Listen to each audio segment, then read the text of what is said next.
Hello, everybody, and welcome back to another episode of the Finger Guns podcast with Tony, Dave, and James. I am Jimmy. I don't know why I said it like Iron Man, but that's what I'm channeling this evening. I don't know why. That's cool, buddy. You don't have any BK though. No, all I got is a coffee. Sorry, buddy. It's a late night coffee, but that's okay. I need to stay awake. You know what I mean? I feel you. You know what I mean? It's been a long one. I feel you. 3 episodes sort of back to back, week after week after week. It's a lot. Yeah. This schedule's for the birds. Yeah. The wife is not pleased. She's like, "Are we doing 1 week? Are we? Is it We 1 up to week a increments week? now? Yeah. So it'll be like 2-day increments. Yeah. Every day is podcast day here on Finger Guns. We never stop. Or at least it's loading the fodder cannon of the amount of movies that we're about to blast into your face. You want to get to them? Because we got a lot to talk about today. We do. But you didn't introduce me, so I'm I'm dysfunctional Dave, and to my left, I see, as always, Mr. Big Tasty Tony B. Oh man, you look like you're falling appreciate it. apart over there. You know what, man? Are we all just fucking tired? Yeah. And I really want that writer's strike to end. Yeah. It's pretty rough in the film industry right now. Tony needs some work. Well, if the Screen Actors Guild go at the same time at the end of the month, Yeah. Tony might be on furlough for a bit. Oh, don't say that. Don't put that negative energy into the world. You can join Dave. Hey, you know what? You could be fun Uncle Tony. Come by anytime you want. You're watching movies all day. I start hosting these podcast episodes as you have to tell me about all the movies you watch.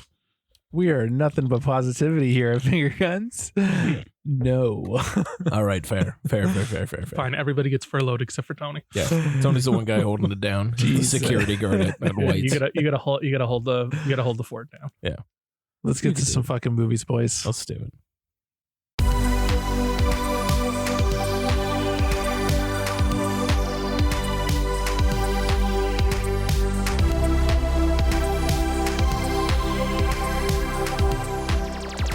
All right, so we're going to start off with more Tribeca. Woo! More Woo! Tribeca.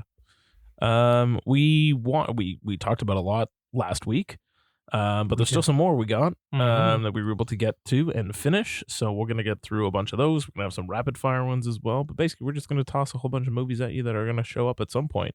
Yeah. And we think you should watch them. Or not. Or not, depending on which movie. Depending. But before James continues, Tribeca at Home is running now from June 19th until July 2nd for anybody in the U.S. who wants to rent some of the titles that were featured at the festival. Yeah. So very convenient. And there's a pretty decent selection. I was quite impressed by the selection as opposed to something like TIFF that did not have a very robust selection.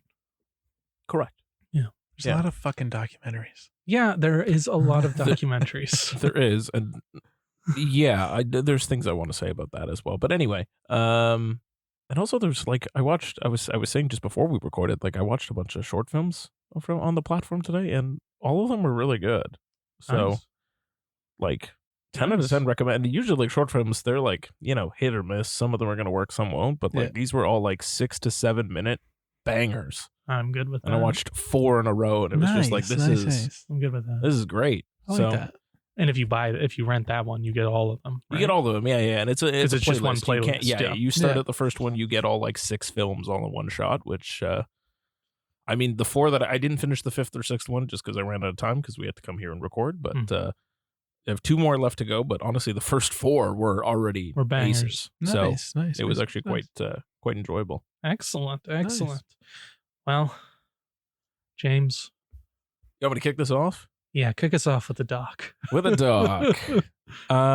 So the doc that I'm talking about as the only guy that watched it is Your Fat Friend. Such a lovely title. It really was, and I was kind of like intrigued about it, which I think is what kind of led me to throwing it on as well. Because I'm like, all right, look, let's see what this is all about. So the documentary is about Aubrey Gordon, who is a author / podcast host, essentially at this point, / prolific Twitter or blogger. Okay.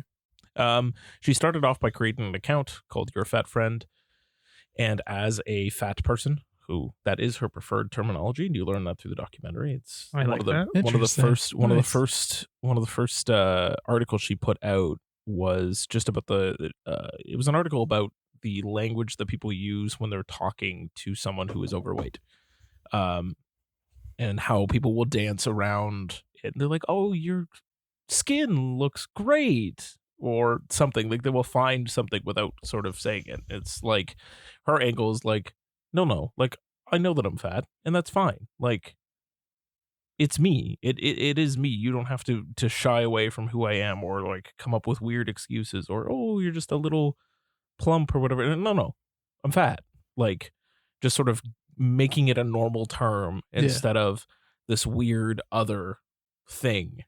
Fat phobia and everybody weighing in on the whale, even though they had no right to talk about it. Yeah, exactly. So the documentary, it sort of chronologicalizes her sort of rise through, basically putting out a blog post, it going pretty viral, and her continuing basically to champion, the I guess the rights of fat people. I don't want to call it rights, but just like sort of the regular human decency of those who are overweight, of like people getting rid of these preconceived notions, these ideas that they have in their head, the way that they talk to or about fat people, and just that coming at it from some people are just fat.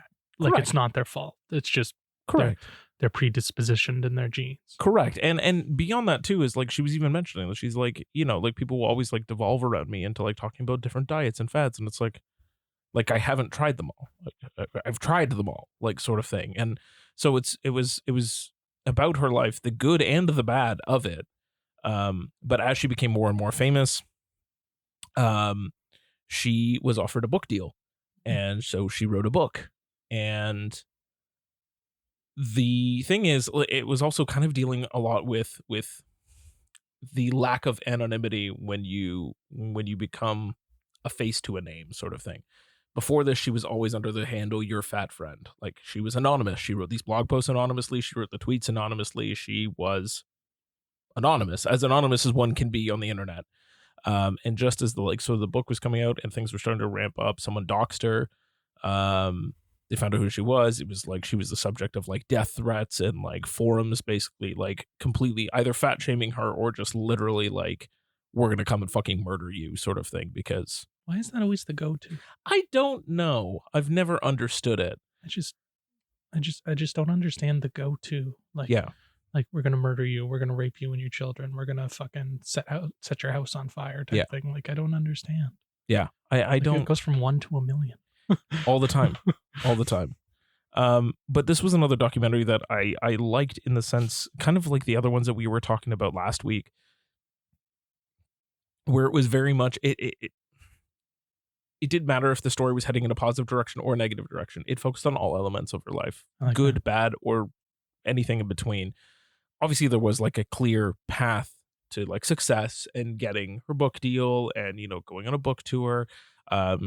And dealing with these fuckheads, dealing with her parents and the way that sort of her parents treat her, and friends, the way that they look at her. And so it dealt with all aspects of her life. Okay. Which I liked. And one of the tribes was like, she was always sort of like really into books growing up. So like she reads constantly, and like her favorite bookstore was the first place that she stopped for her book tour. Oh, that's and nice. She was super worried about, being in public, being in a large gathering place, having people, the general public at large, come in.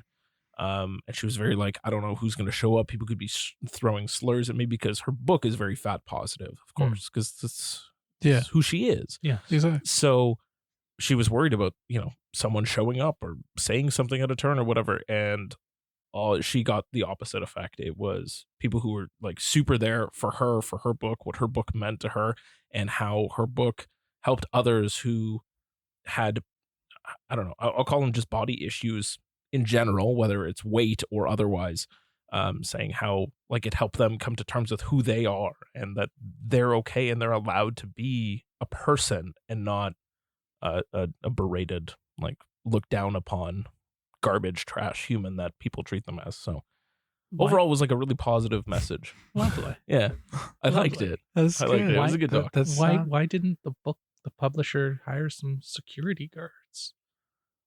If she's getting death a great threats, question. if she's getting death threats online, she should have some sort of security. yeah, for Yeah. sure. Yeah, they didn't sort of address it. I didn't see anyone in the shots either, so didn't look like it. But again, like the crowd that she ended up getting for her. No, that's was great. great. But I Yeah. just think it's very irresponsible to just put your talent out there without protecting them.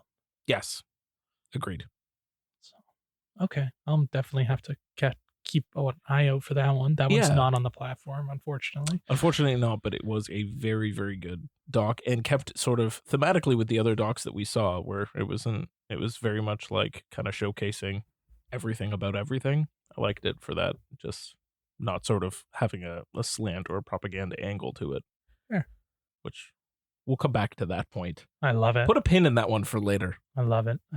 Well, let's keep this train going, Tony. Break the Game, which is Talk to me. another documentary. Talk to me, Goose. Ooh, that one started with a breath. Oh God. I like this one. I like this one a lot.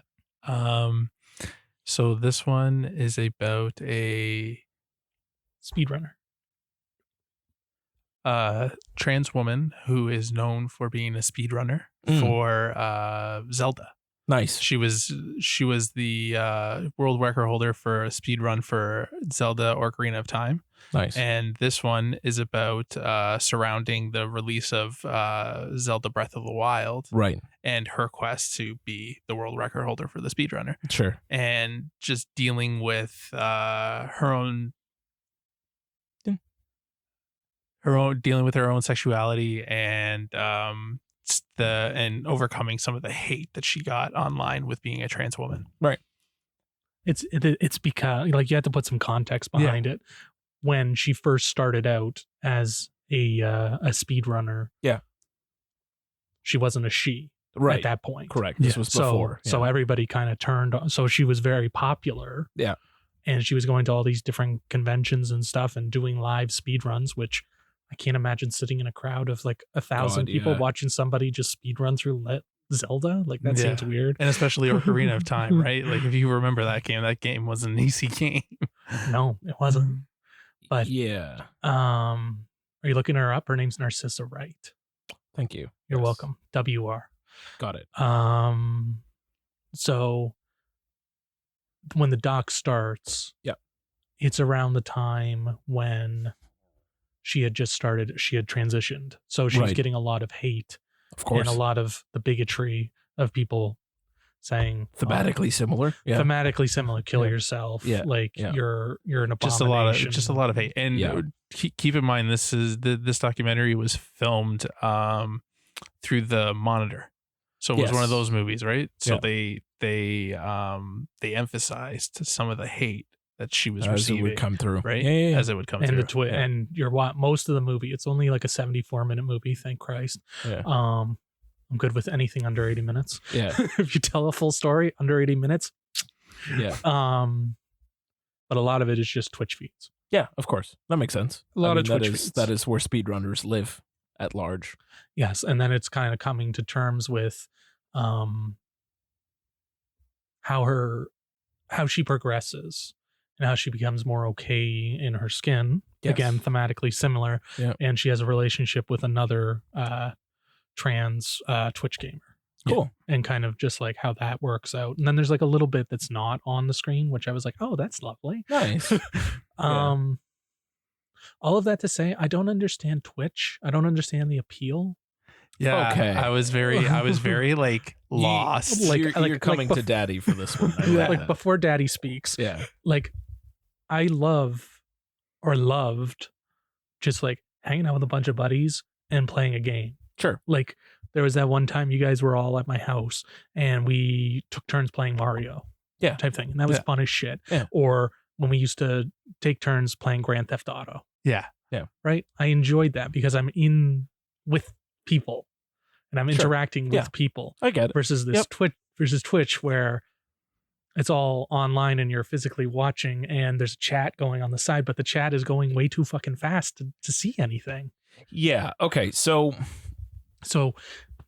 Daddy Amatuzio, please, and I'm give us something. I will. I can't speak for how everybody enjoys Twitch, but I will explain at least the way that I sort of come at it. All right.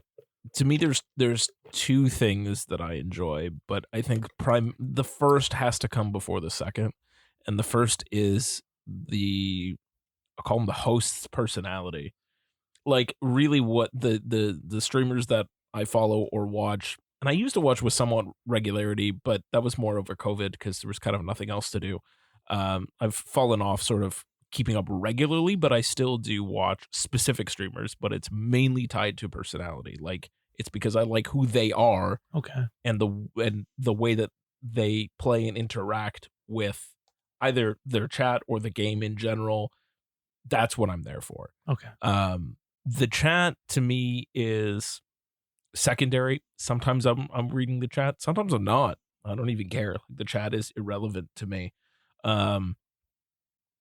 But there's certain streamers that, yeah, just the way that they play the game, the way that they talk through the game or commentate as they're playing, it's you got that mic? Yeah. Sorry, guys. Yeah, it's entertaining enough, and it's similar to just like being at your buddy's house while like you're playing a game. Yeah, you're not taking turns, but when you're watching, getting to the second part of it, when you're watching a speedrunner specifically, it changes the dynamic because now it's like the speed running part of it becomes the challenge that you're invested in. It becomes like a sport.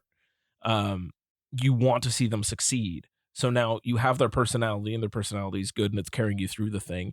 And you now have this sort of artificial score that basically they're trying to keep up with, right? Like they're trying to beat the game in a certain amount of time and everything has to be perfect and break the game.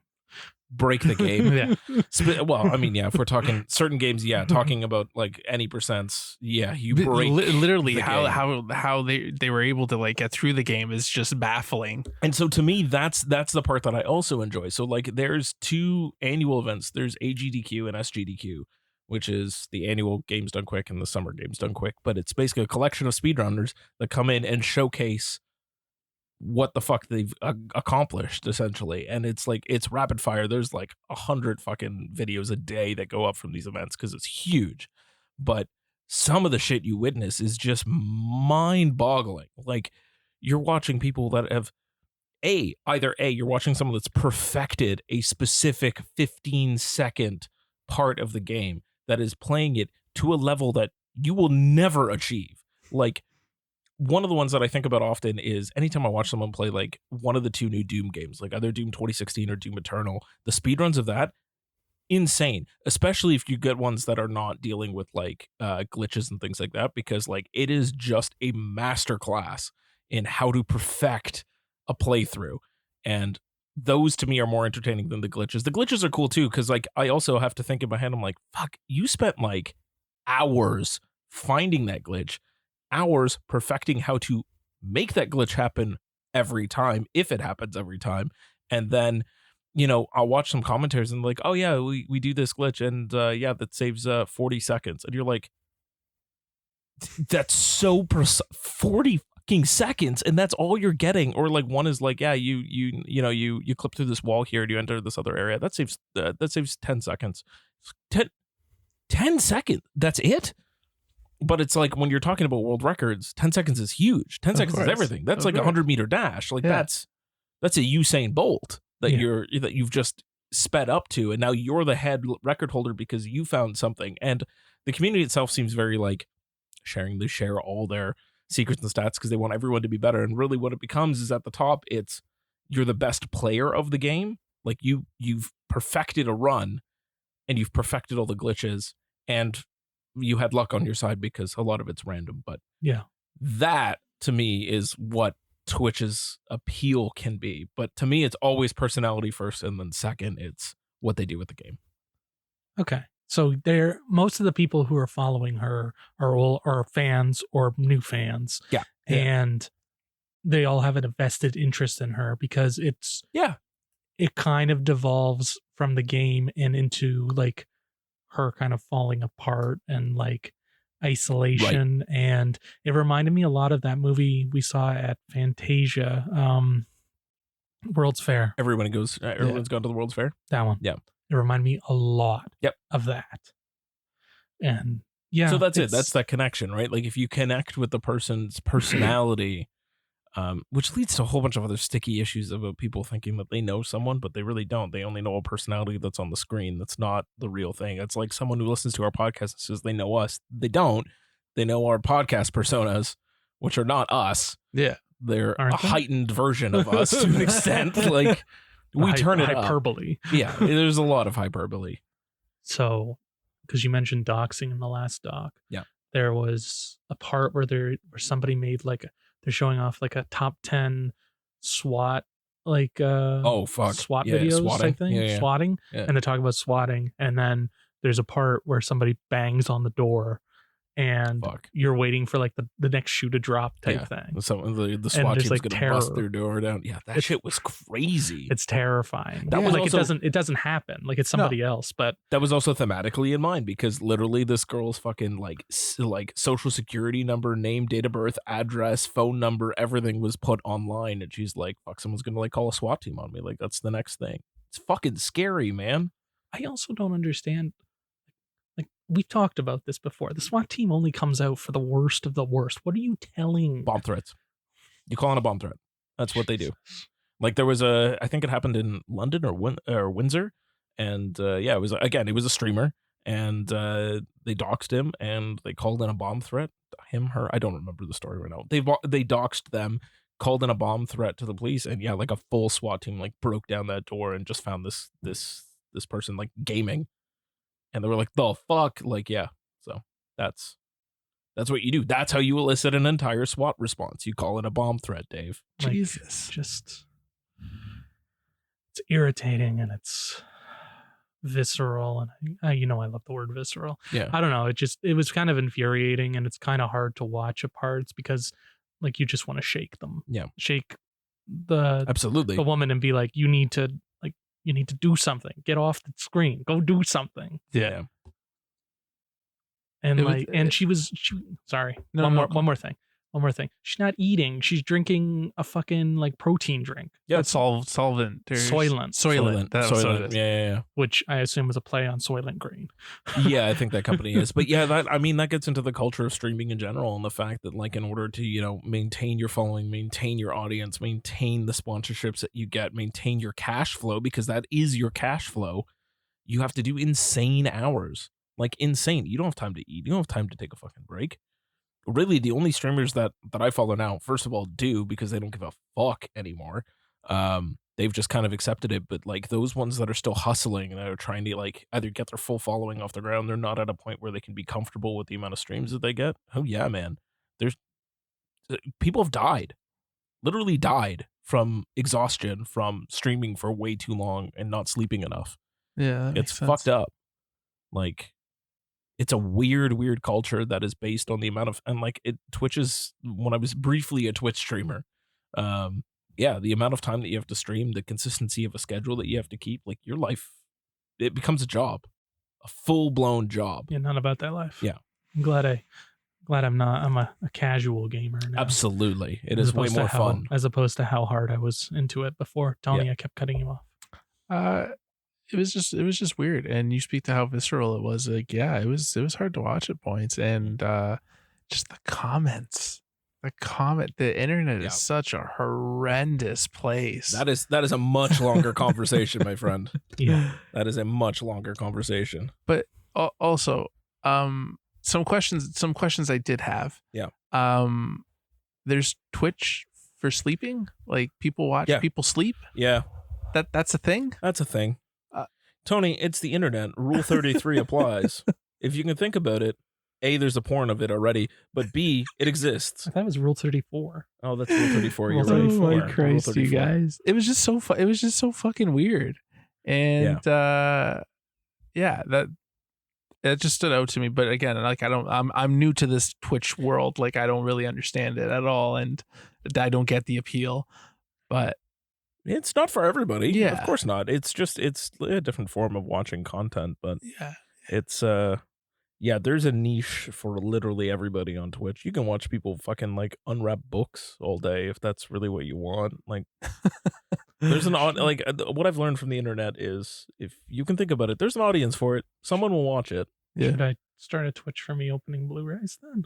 That could be your unboxing videos. Yeah, You know? you got to start ordering a lot more though. Yeah. Like, no, there's Or I'll honestly just like leave I've a watched, pile and not open yeah, them. I've watched fucking full TikToks where it's just a guy opening fucking Pokemon packs, man. And it's just that's it. He just goes through, or like Magic the Gathering packs. He's going through. He's like, oh, this card's $5. This one's $50. Like that's it. Well, what's It's the whole fucking video. I saw what's his dick do it. Logan Paul or whatever his stupid name is. Yeah. He was selling NFTs of the videos. Yeah. Yeah.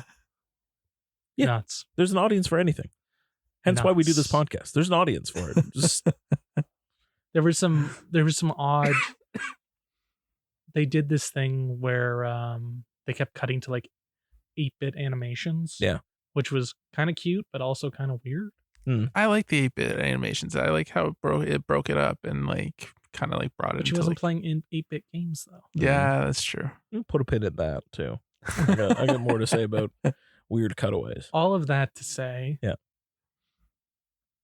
I want to bust out my N64 and play Ocarina of Time like Amen. yesterday.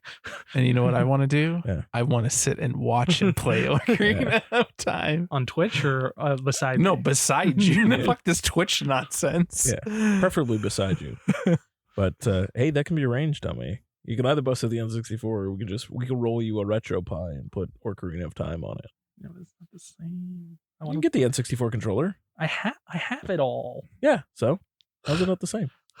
It's the exact same. I know. What, but you I just have- want to blow in a cartridge? What Well, if I more have- do you want? If I have it all, why would I True. get something else? Okay, then do that. All right. Can I just take my shit off and just Yeah, go yeah, get it's the fine.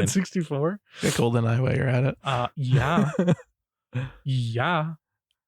You sent me a fucking video the other day where somebody like had a copy of GoldenEye and like a Oh yeah. It was thing. it was in that pork belly thing, yeah. which I still want to make. I'm gonna make that. Just don't But put GoldenEye. I'm not gonna put. Yeah, it was a That's not weird okay. reel that for in the briefest, like for exactly one frame, the GoldenEye cartridge was in this pork belly. What And the we're just hell are we like, talking about? what? boys? I don't know, man. It's fine. It's Anyway, fine. It's sorry fine. for that. Break. We digress. Break the Game is on. Speaking the of weird platform. cutaways. Yeah. It's on the platform. Excellent. So Seek it. that one you can seek it. Excellent. Next. Tony. Let's do Blood for Dust. Woo. All right. It's that gonna be one's- it's gonna be real simple for you guys. That Go one's for on it. the platform too. Traveling salesman gets mixed up with a gun runner, starts doing some gun running. Gun runner does a double cross to an American cartel boss, Okay. and shit goes sideways. Sure. Think Light Cronin, not Cronin, Light Coen Brothers. Oh, Coen Brothers all right. Light. Okay. So you were gonna say Cronenberg? Yeah, I said Yeah. Cronenberg for some godly ass reason. Cronin, Cohen. I just saw get it. I Like- saw an article like, saying is his there- new movie was done, so it was in Well, yeah, it was in the head. It finished today or something. Oh, yeah, sick. so it was in my head already. Are you like? So nobody yells "Long live the new flesh." Nobody's arm skin falls off to reveal a fly underneath. Kit Harington has a weird like goatee thing. Does that count? That kind of I counts. love that they keep trying to make Kit Harington happen. Kit Harington with an American accent's really fucking weird. Yeah, Yeah, that would I do bet. it. Also, Josh Lucas as an American cartel boss, That's also interesting. weird. That's But you know what? interesting. No, That's it's- a choice. That is a choice, but you want to know what is a he still- choice? Is he still hot? Obviously, it's Josh Yeah, Lucas. okay, Come on. Okay, sure. okay. The only thing that makes sense in this movie, What? the traveling salesman who gets mixed up with the drug runner Yeah. or the gun runner, Yeah. Scoot McNairy. Oh, Oh, Yeah, Scoot! I love Scoot. Scoot makes sense. He is the best part of this fucking movie. Excellent. I love And we're that. gonna mention Scoot again later. We are. Oh, it's a This double is- scoot. This Love is me the some festival of Scoot. Scoot. It's Scoot Fest. There's really nothing else to say about this movie. I love that his name's Scoot. It's a slow burn. Sure. It plays out like a neo thriller. Like I Neo noir. neo noir esque ish. If you want to get, I've been reading. It's a Midwest thriller, All right. Sure. All right. right? So think Coen Brothers, obviously. Oh yeah, All right. bud. Oh yeah. Oh, you betcha. Thinking about it and telling it to you guys, I literally have zero memory of this movie. I saw Cool. it. All right. I have zero memory of it. Yeah. It's Scoot was the only part. Scoot's the only thing. Thinking about the movie, I'm only thinking about Scoot.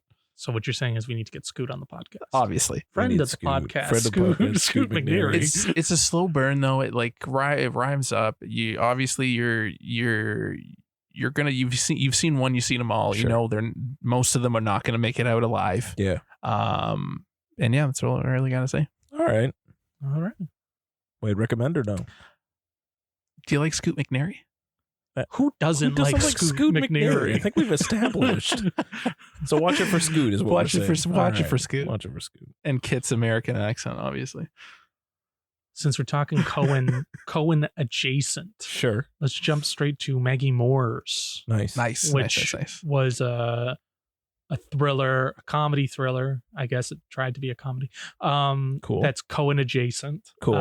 It's about a guy who gets mixed up in some strange shenanigans. Sure. and his wife Maggie Moore gets involved as well, and then she is no more, Oh. and then they find out that there's someone else named Maggie Moore who lives in the town, Oh. and then she is no more, Oh. and then kind of the cops trying to figure out the connection, It goes and- it goes Fargo. and the Cool. gentleman at the beginning trying to stay ahead of the game. Right. It's weird. All right. It's strange. It's Mhm. very dead. There's a lot of deadpan in it. Nice. Nick Mohammed is in it. He's Yeah, buddy. fuck. What's his name in Ted Lasso? Nate, Nate. No, nice. Nate, the Yeah. Wonder Kid. The Wonder Kid. the Wonder Kid. He's in it, and he gets most of the best lines. Nice. Yeah. And John Just- Hamm has a fucking voiceover for some godly ass reason. All right. yeah, it gives you the reminder that like John Hamm is a great actor when you give him the right material. Right. And like he just felt he was very good in this, and the guy who played the husband was a real piece of shit. Mm. And just like it kind of devolves into weirdness. It's trying very hard to be a Cohen movie, and it's not Got it. quite But it's not quite there. succeeding. The tone is just they're not doing the balancing act, Yeah, right? yeah, like it's fine Yeah, for what it is. It's fine, was and it has decent. and Tina Fey's in it, and She was really good in it. Sure. she's Yeah. pretty good. There's good. Chekhov's passenger airbag. I love that. Yep. And just like a lot of capitalism, and just Nice. there's random subplots and a whole thing about pederasts. So you would have enjoyed that. I do. all of this to say, it's fine for like a rainy day movie. Sure. And I know it's on VOD in the States right now and in theaters, select theaters. I don't know when it comes to Canada, but like I kind of wanted more from it. Got it. Yeah, and I wanted more from it too. What Dave didn't mention was this is actually directed by John Slattery, Oh, cool. right? Mm. So most of John Hamm's dialogue sounds like Don Draper. Like when Got he's doing the voiceover, I'm picturing Don Draper. That's Got it. Right, so it's like it's almost like a companion piece, because if you Oh, remember, if all you right, ever saw the yeah. end of Mad Men, he just goes and becomes a sheriff at the Yeah. end, Okay. Got it. right? His eureka moment was Yeah, he wanted yeah. to become a sheriff Sure. In a small town. in a small town. Small town. Yeah. But yeah, Dave said it best. You wanted more, because with the cast you come to expect a certain level. Sure. And yeah, it was just mediocre. There's a couple of fun twists though. Yeah, there's a couple good bits. A couple of fun twists. Yeah, little fun And- bits. I was literally about to say something and then I lost it. It was there. Oh, did you guys read that John Hamm was the original choice for Gone Girl instead of Ben Affleck? Yes, That's hilarious. yes. Right? But I can't imagine him in that role because Neither can I. I don't think he could. You need I don't think a he could dopey be- boy like Ben Affleck. I don't think he could be sincere enough. Yeah. Like No. you would just look at him and you'd be like, no, he definitely killed her, as Yeah. opposed to Yeah. Ben Affleck, where you're like, okay, there's a He's little bit of Ben Affleck has this dopey face that you're kind of like, oh, I feel kind of bad for him. like there's a But little when bit. you look of, at John Hamm, like Yeah, the no. fear of God is getting. Yeah. but like you look at Ben Affleck and you're like, okay, maybe he could have done it. But John Hamm, you're like, she totally did it. No. Yeah. Like there's no ambiguity. Absolutely. John Hamm we just encapsulates everything that it needs to be, including it just- Sergio. Yeah, Sergio. But I do love that sketch. Oh God. But it just means that we missed out on John Hamm's dong in the shower. Yeah. Yeah. Really? That's what you're taking away from this? That's what Dave Yeah. wanted. John Hamm's dong. John Hamm Hamm's dong. dong. Ham dong. Yeah. Ham dong. Ham dong. Hashtag Ham dong. Tony, before we get into the rapid fire, tell us about the last one that we watched. Oh God. Please do. All right. So he went that way. I'm going to try and sum this up real quick too. Wait, who went what way? It's just called He That Went He That went Way. that Oh, way. nice. Yeah. Based on a true story. Based on a true story. Ooh. Yeah. So a struggling showman, Mhm. we'll say, picks up a 19-year-old serial killer. He's a hitchhiker. He's a hitchhiker. And then you find out He's a hitchhiker, Hitchhiking serial killer. but he's actually a Alright. serial killer too. Yeah. And they set off country, and it's a road trip movie. Interesting. Yeah. You forgot who his partner is in the showmanship. So the gentleman who's already driving, he's a showman. Mhm. He is transporting a monkey, Fun.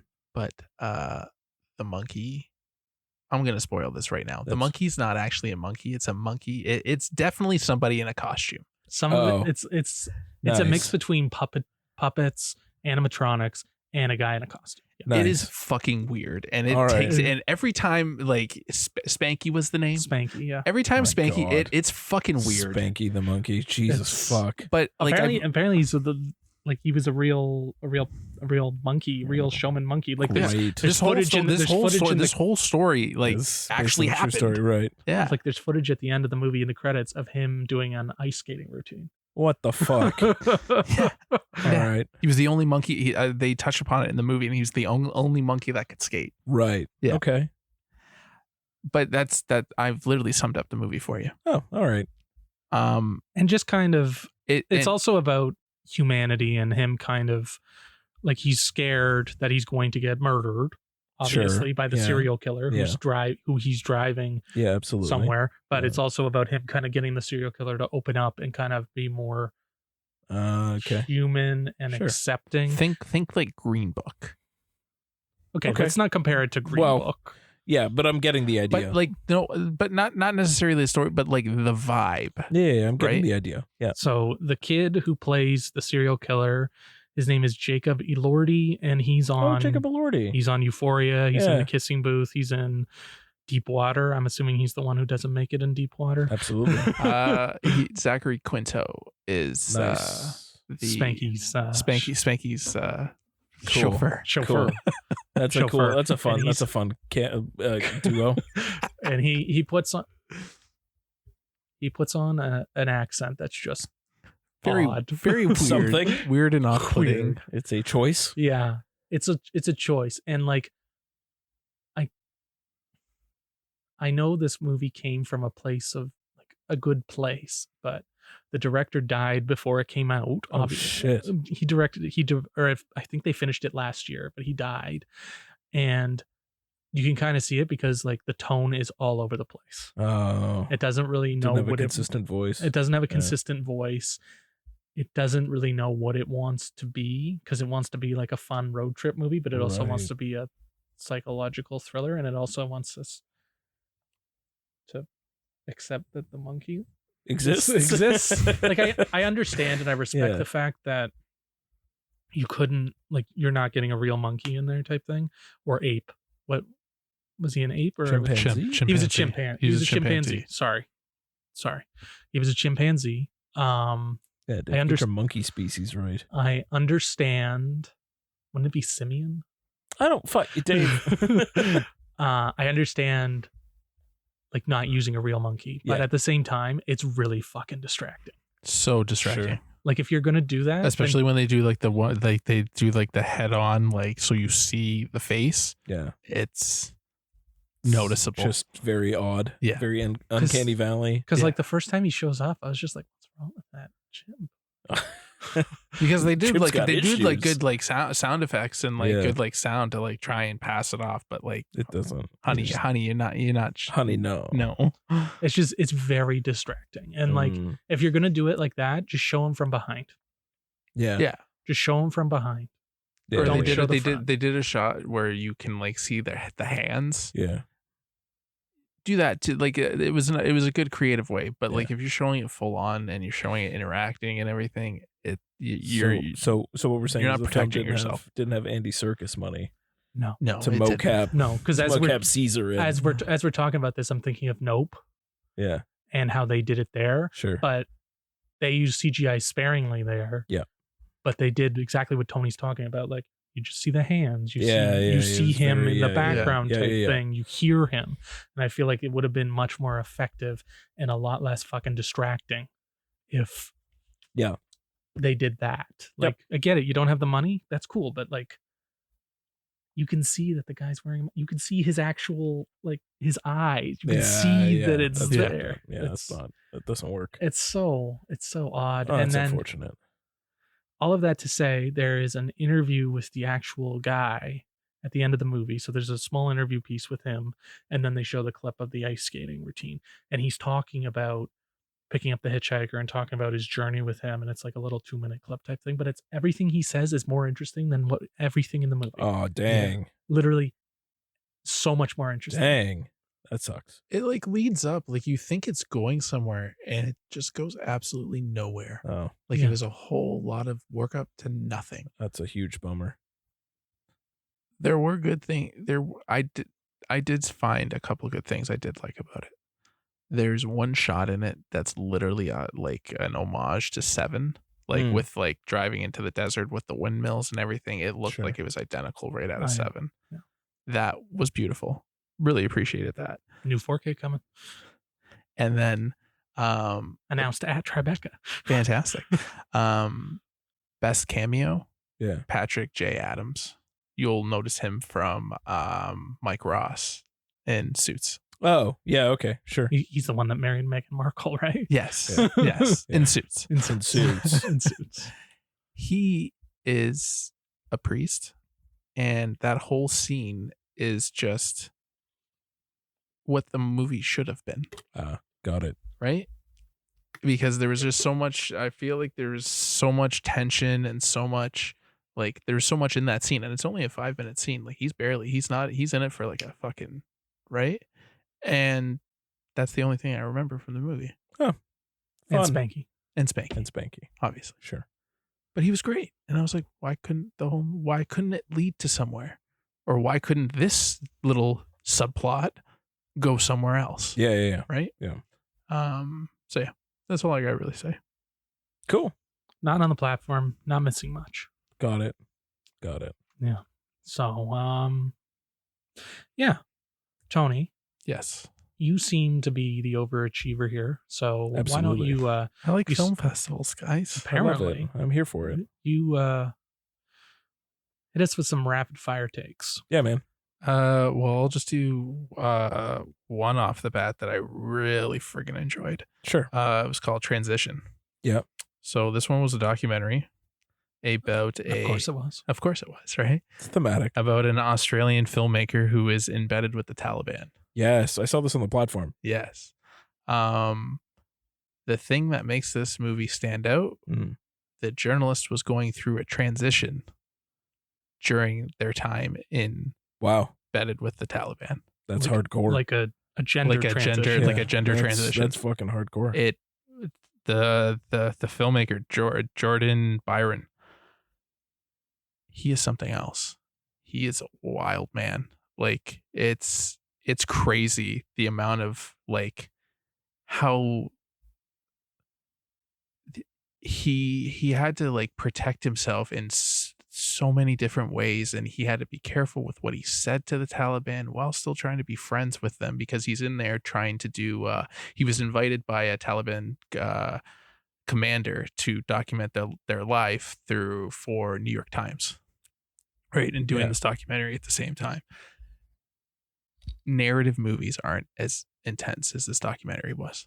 But anyways, movie was really, really insane. And yeah, no doubt. I mean, like, he's transitioning well and better with the Taliban. That's right. Fucking nuts. And that's not even some of the most, like, there's conversations with some of the members of the Taliban. Yeah. And I'm only going to touch briefly on it because we're not a political podcast and I don't want to go down that road. Sure. But they started mentioning Osama bin Laden. Sure. And then they asked one person and they don't know who he is, right? Yeah. And then another person talking about him and his love for him. And then, like, it Sure. goes to another one, and he's actually explaining what Osama bin Laden did. And just like it's unsettling. Right. Yeah. Just the disconnect. It's terrifying that there would be somebody in the Taliban who wouldn't know who that is. I mean, it's theoretically possible now. No, right? it is theoretically possible, but it's like I keep trying to forget how old we are. Yeah, absolutely. It boggles my mind to think that there would be people who would not know idea. that name. Yeah. Like, my kids are not going to know that name. Well, they will in the history books. They will when they get to, like, American history or like high school history, but Hey, like, Dave. they're not going to know before. 9/11, never forget. Yeah, I know. You can't forget. How I dare know. you forget? I've never forgotten. Anyway. I've never forgotten. If you guys are- the memorial is something else. If you guys have the opportunity to see this movie, Do it. I extremely recommend it. It's on my list. I'm going to On check the platform. it out. Yeah. It's on the platform. Seek it out. It is Sick. probably one of the best documentaries I've ever seen. That's amazing. Inside Praise. So that was that one. Cool. Next one I want to talk about real quick, quicker than that one. Sure. Let the Canaries Sing. Okay. Which is about Cyndi Lauper and her rise to fame. Nice. I must admit, some of the songs, I didn't realize they were Cyndi Lauper songs. And I kind of wanted to slap myself, and Melissa almost slapped me too, because they do a segment on Girls Just Want to Have Fun. Yeah. Right. And how that came to be, which was fucking amazing because it was doing bad and they wanted to take it off and they wanted to start pumping time after time. Sure. And they're like, no, don't do it. Give us some time. And then all of a sudden Cyndi Lauper goes on like WWF and starts promoting it. Right. And all of a sudden the song fucking skyrockets and just like goes bananas. Wasn't one of the wrestlers is her dad in the music video? Yes. Yeah, I don't know who it is. I want to say Sergeant Slaughter, but I don't know if I'm right or wrong. I love that. Did they talk about She-Bop? Yeah. I was gonna say if it's about Cyndi Lauper, they're definitely talking about She-Bop. Nice. I honestly thought Girls Just Want to Have Fun was a Madonna song, and I wanted to kill myself. Tony, no. Yeah, it was bad. It was bad. With you? She wanted. I told you, Melissa wanted to shoot me. Absolutely. What about did they talk about the Goonies song? Yeah, they touched upon the Goonies too. This song, this. If you like Cyndi Lauper, sure. It's hard not to like this. Sure. I don't want to know somebody who doesn't like Cyndi Lauper. Right. And they even touch upon Kinky Boots and like how oh yeah, that's right. How she hit it big with Kinky Boots. Yeah, absolutely. It was honestly a fascinating doc. Amazing. I didn't know much about her, but now that I know everything, insane. You got her greatest hits LP on order from Amazon? Probably for sure. I want to check out some of her movies. She's in a movie with Jeff Goldblum. It's called Vibes, I think. It was called Vibes. I bet it's a vibe. It's definitely a vibe. That's a vibe movie. It's a vibe movie for sure. I got it up right here. Dave, it's in your watch list, bud. Oh, okay. Peter Falk, Cyndi Lauper, and Jeff Goldblum. Yeah, I'm 100% sure Dave has no idea what the fuck is in his watch list. I have like 2,700 movies in my watch list. 1988, if you guys all care. Nice. Fantastic movie. Definitely seek that out too if you guys have a chance.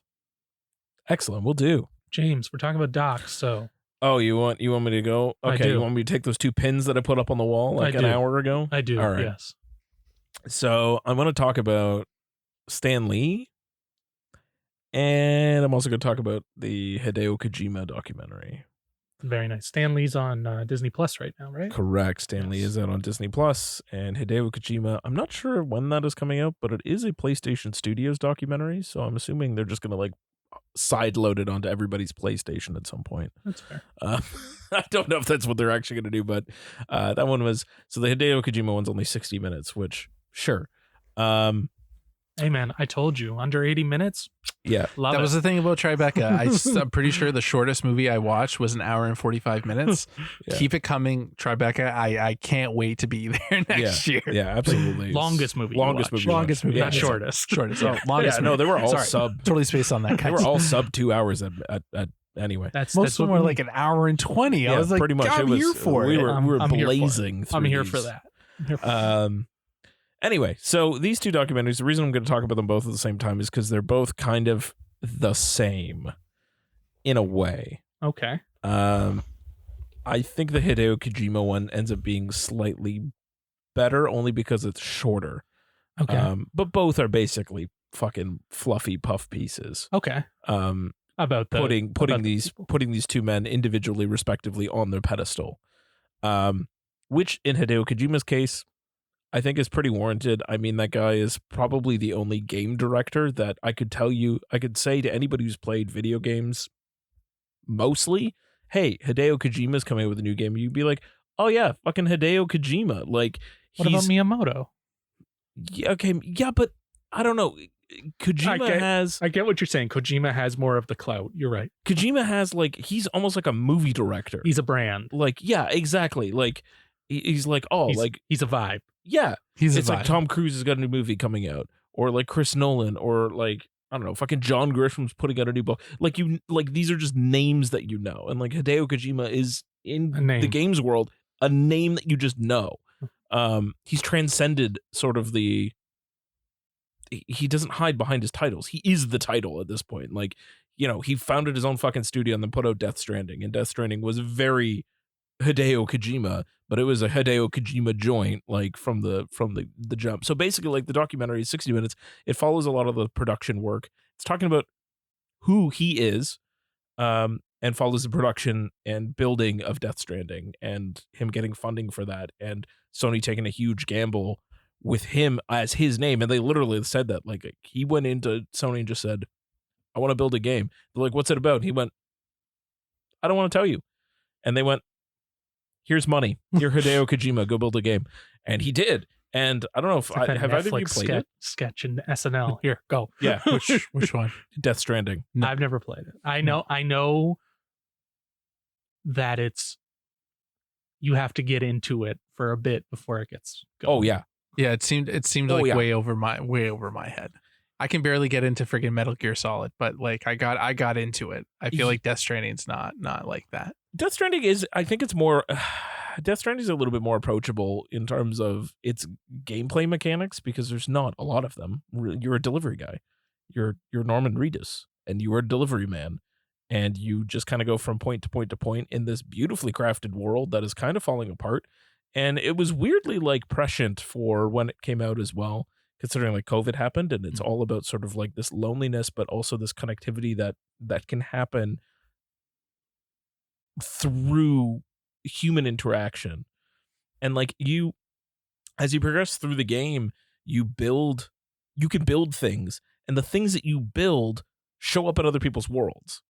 Like you could build a section of road, and that road now is available to everybody. So it's like building this sense of connectivity and community, but you never see another soul. So it's like Minecraft and Little Big Planet? Ish, but you never see anybody else. You never are running into anybody else. You're not Okay. playing with anybody else. These core elements just end up existing in other people's worlds as they also play as Norman Reedus. Like Or that other goofy game you got. No Man's Land? No Man's Sky. But see that you can meet other people in Okay. this. You'll never see another person. Like it is all done. Like the interplay between you and other gamers is all done. Like it was his whole vision was to build a way of like you help other people's, but you're not doing this really to benefit you. You're doing it to benefit others, but you'll never interact with those other people. So it's all sort of about like altruism and like being a member of society and humanity and like thinking and being good and taking care of other people without getting anything for it yourself. Like Okay. that was his vision and his goal. So it was talking about sort of his life. And they also had, so circling back to the other pin that I'm going to take out of this wall, they had intercut it.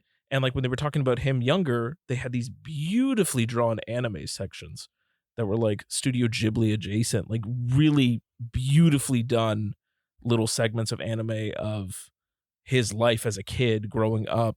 He was a latchkey kid. He like sort of had all these like ideas and stories, and that's how he just functions, and basically just kind of like praising him as like the game directing kind of genius that he is. But it's very much a Sony produced doc, so it's very much a puff piece.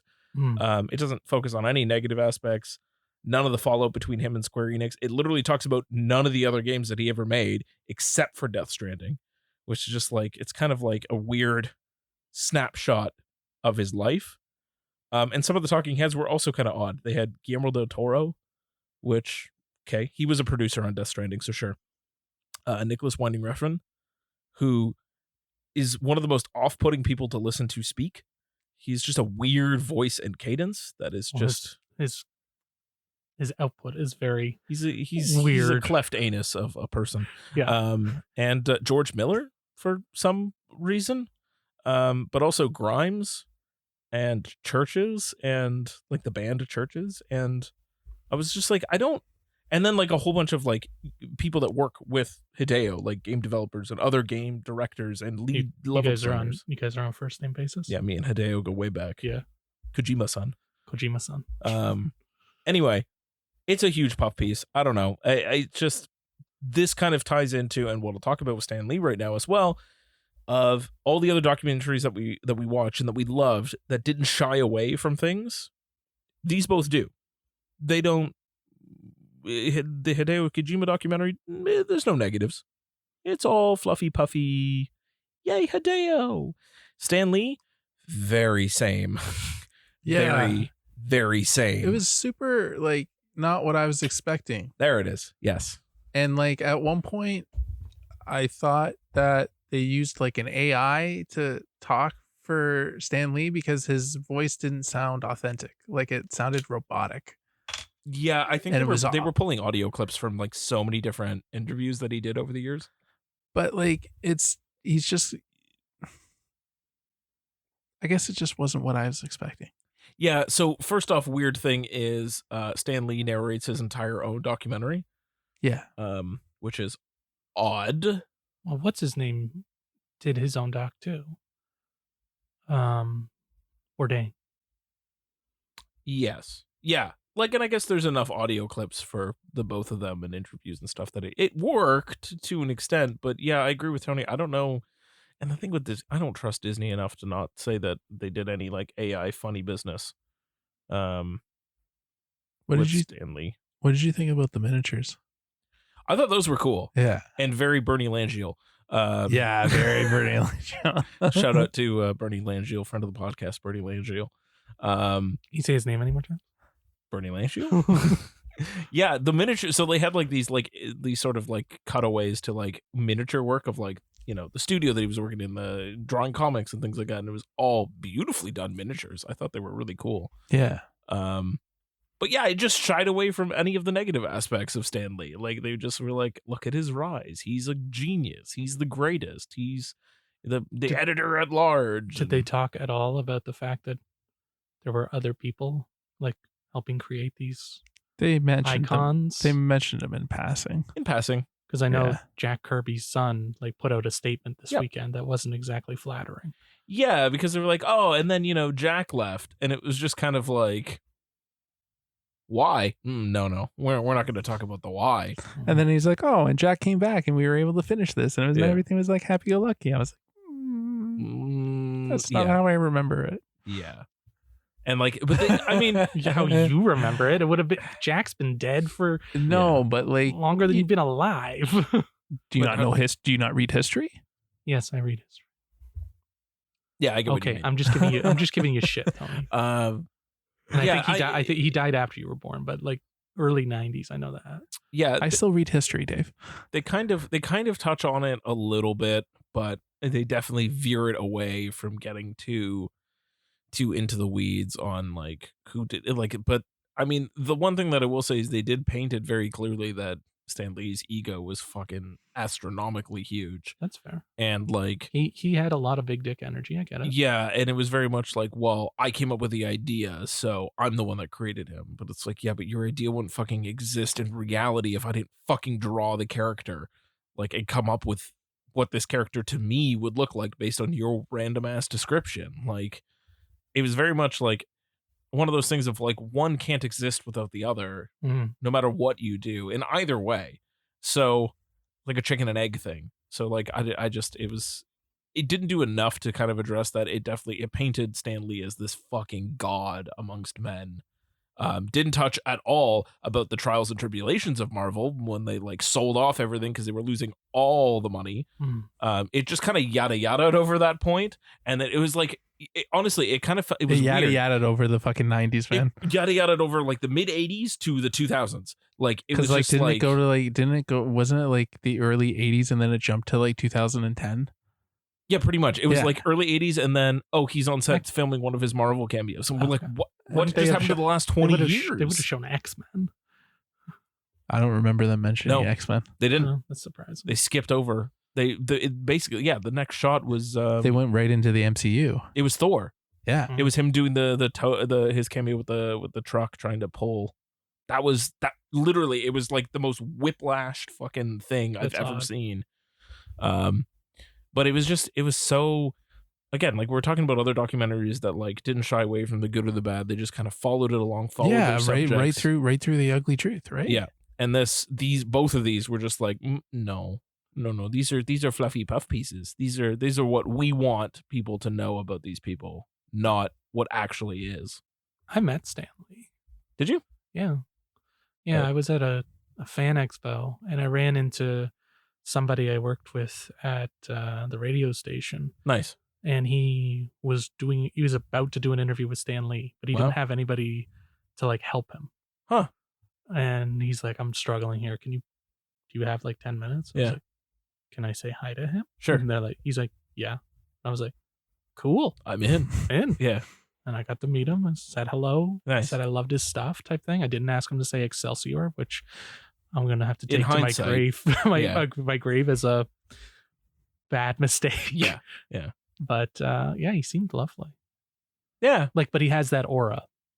Yeah. Like Correct. he didn't have, like, it wasn't the big dick energy, but it was still like the aura of this is Stan Lee. Yeah, I remember that This at is Fan Expo getting Stan like fucking Lee. pushed by his fucking. I told Melissa the story. I got pushed by his fucking bodyguards because like you see him right, and everyone's like, "Oh my god, it's Stan Lee!" And Stan Lee's in the middle, and all these fucking people are around. Around Swear to him. God, like at least 8 or 9 guys. Yeah. They're all walking in unison too. I'm not surprised. He's another guy that like rose above anything. Like he rose way above anybody else in sort of the comic world. This is true. Leaving pretty much everybody else behind in the dust and not really like acknowledging the fact that some of these other people helped create things. But that's always been kind of the case too with a lot of the movies. Like there was the big I was thinking back to Bob Kane and Bill Finger for Batman. Correct. That's what I was thinking about. Yeah. How it took until like what, Dark Knight-ish? Yes. Until before they Bill acknowledged. Finger. Yeah, Bill Finger. Yeah. And like it was a big deal. I remember like his name was in the credits. We were like, oh, they fucking put Bill Finger in. It was just And, like, oh wow, fuck, okay. Whoever, I know Jerry Schuster, but I don't remember who the other guy is for Superman. I know that was a big thing as well. Yeah. Exactly. And there's the problem. I don't know who the other guy is. Exactly. And it was just always like characters created by Stan Lee, and then it became a big deal when it was like Stan Lee and Jack Kirby or whoever else. Jeff Loeb? I don't think it's Jeff Loeb. Anyway. Jeff Loeb was like the head of TV, wasn't he? Jeff Loeb's, Oh, yes, Jeff you're right. Loeb's Yeah. newer. Yes. Yeah. Newer. Like he did Long Halloween. Yes. So, Okay. Yeah. Yeah. But I know what you're saying. Yes. Yeah, where they started acknowledging more of like the creative, Stan Lee the other plus. creatives that brought these characters to life and brought them up. But yeah, there's no denying that Stan Lee's a huge figure and contributed a lot to comic books at large. But it's still weird watching Marvel movies without him. it is, and yeah. But I know just he always don't got think, he always got the big applause, the big laugh. Yeah. I just don't think in terms of docs that this is it. This is very much felt like, ooh, Disney Plus just wanted to put out some propaganda to inflate Stan Lee only. That's how it feels anyway. That's But fair. cool stuff in there. The miniature works is cool. The Hideo Kojima thing, the anime stuff is cool. So there's like cool things in both of these dogs. So there's but- some entertaining elements, but there's It's very whitewashed history. yeah. Okay. Yeah. Okay. Very biased. Mm-hmm. Okay. So not objective. Sanitized. Tony. Yep. Let's get a moving. One Night with Adela. Oh fuck. Yeah, get to it.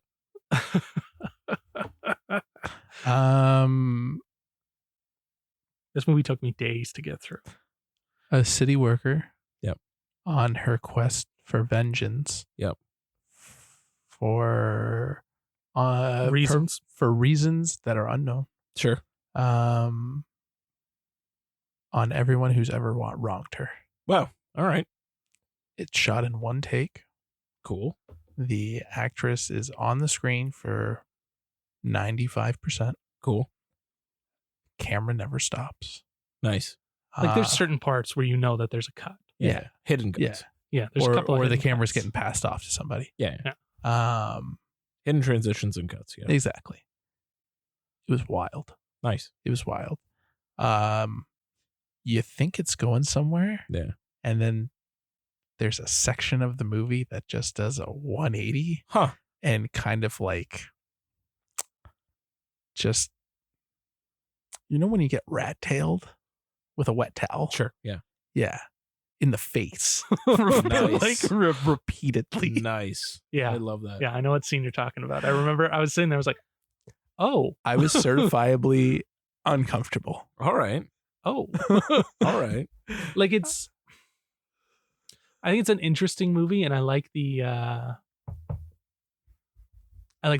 gimmick of it being one take. I really and liked that. I one really night- liked the one take one and night how with they, this girl. yeah, Cool. and how they did that and how Yeah. it flowed together. Nice.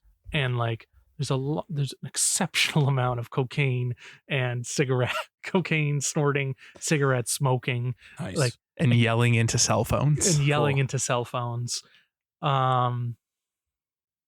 Yelling at radio hosts as well. To Tony's point, it never really becomes clear why she's mad. Oh, okay. It kind of like it takes a while to get to that point, and by Right. that point you're kind of like, okay, maybe we should have mentioned this before, Sure. just because it was like it's drawn, there's part of it that's drawn out, like it gets Yeah. like it comes to a head where Tony's talking about, and then it kind of like everything starts to become clearer in that moment. Right. But prior to that, you're just like, maybe you should have put more in this. Yeah. Maybe there should have been more characterization. Nice. All of that to say that the woman who plays Adela, her name Yeah. is Laura Galan. Or Cool. She has an accent over her the second A, so I probably screwed it up. But she was in a Sundance film called Piggy a few years back. Oh, yeah. And I really want to see Piggy. it's that one's a journey, and this one's a journey. Nice. She was absolutely incredible. Though. She's very, Like, very she is good. certifiably unhinged. Wonderful. Yeah, I it's love magnetic. that. Yeah. But yeah, it took me a while to get through it, just because I was just kind of like, okay, Right. Right. Got it. because the problem is with it being a one take thing. There's a lot of just her just driving around in a garbage truck, Right. Yep. Listening to the radio, Listening to the reacting to the radio. Got it. leaving the garbage truck to go somewhere while the camera stays in the garbage truck, Oh. Yeah. and Okay. then she comes back. So a lot of nonsense that could have been cut. Yes. Yeah. If not for the gimmick. Yes. Yeah. There's a scene where she's in her apartment and the thing sweeps and then it stays on the TV and then she leaves the frame and then it just stays on the TV. Yeah.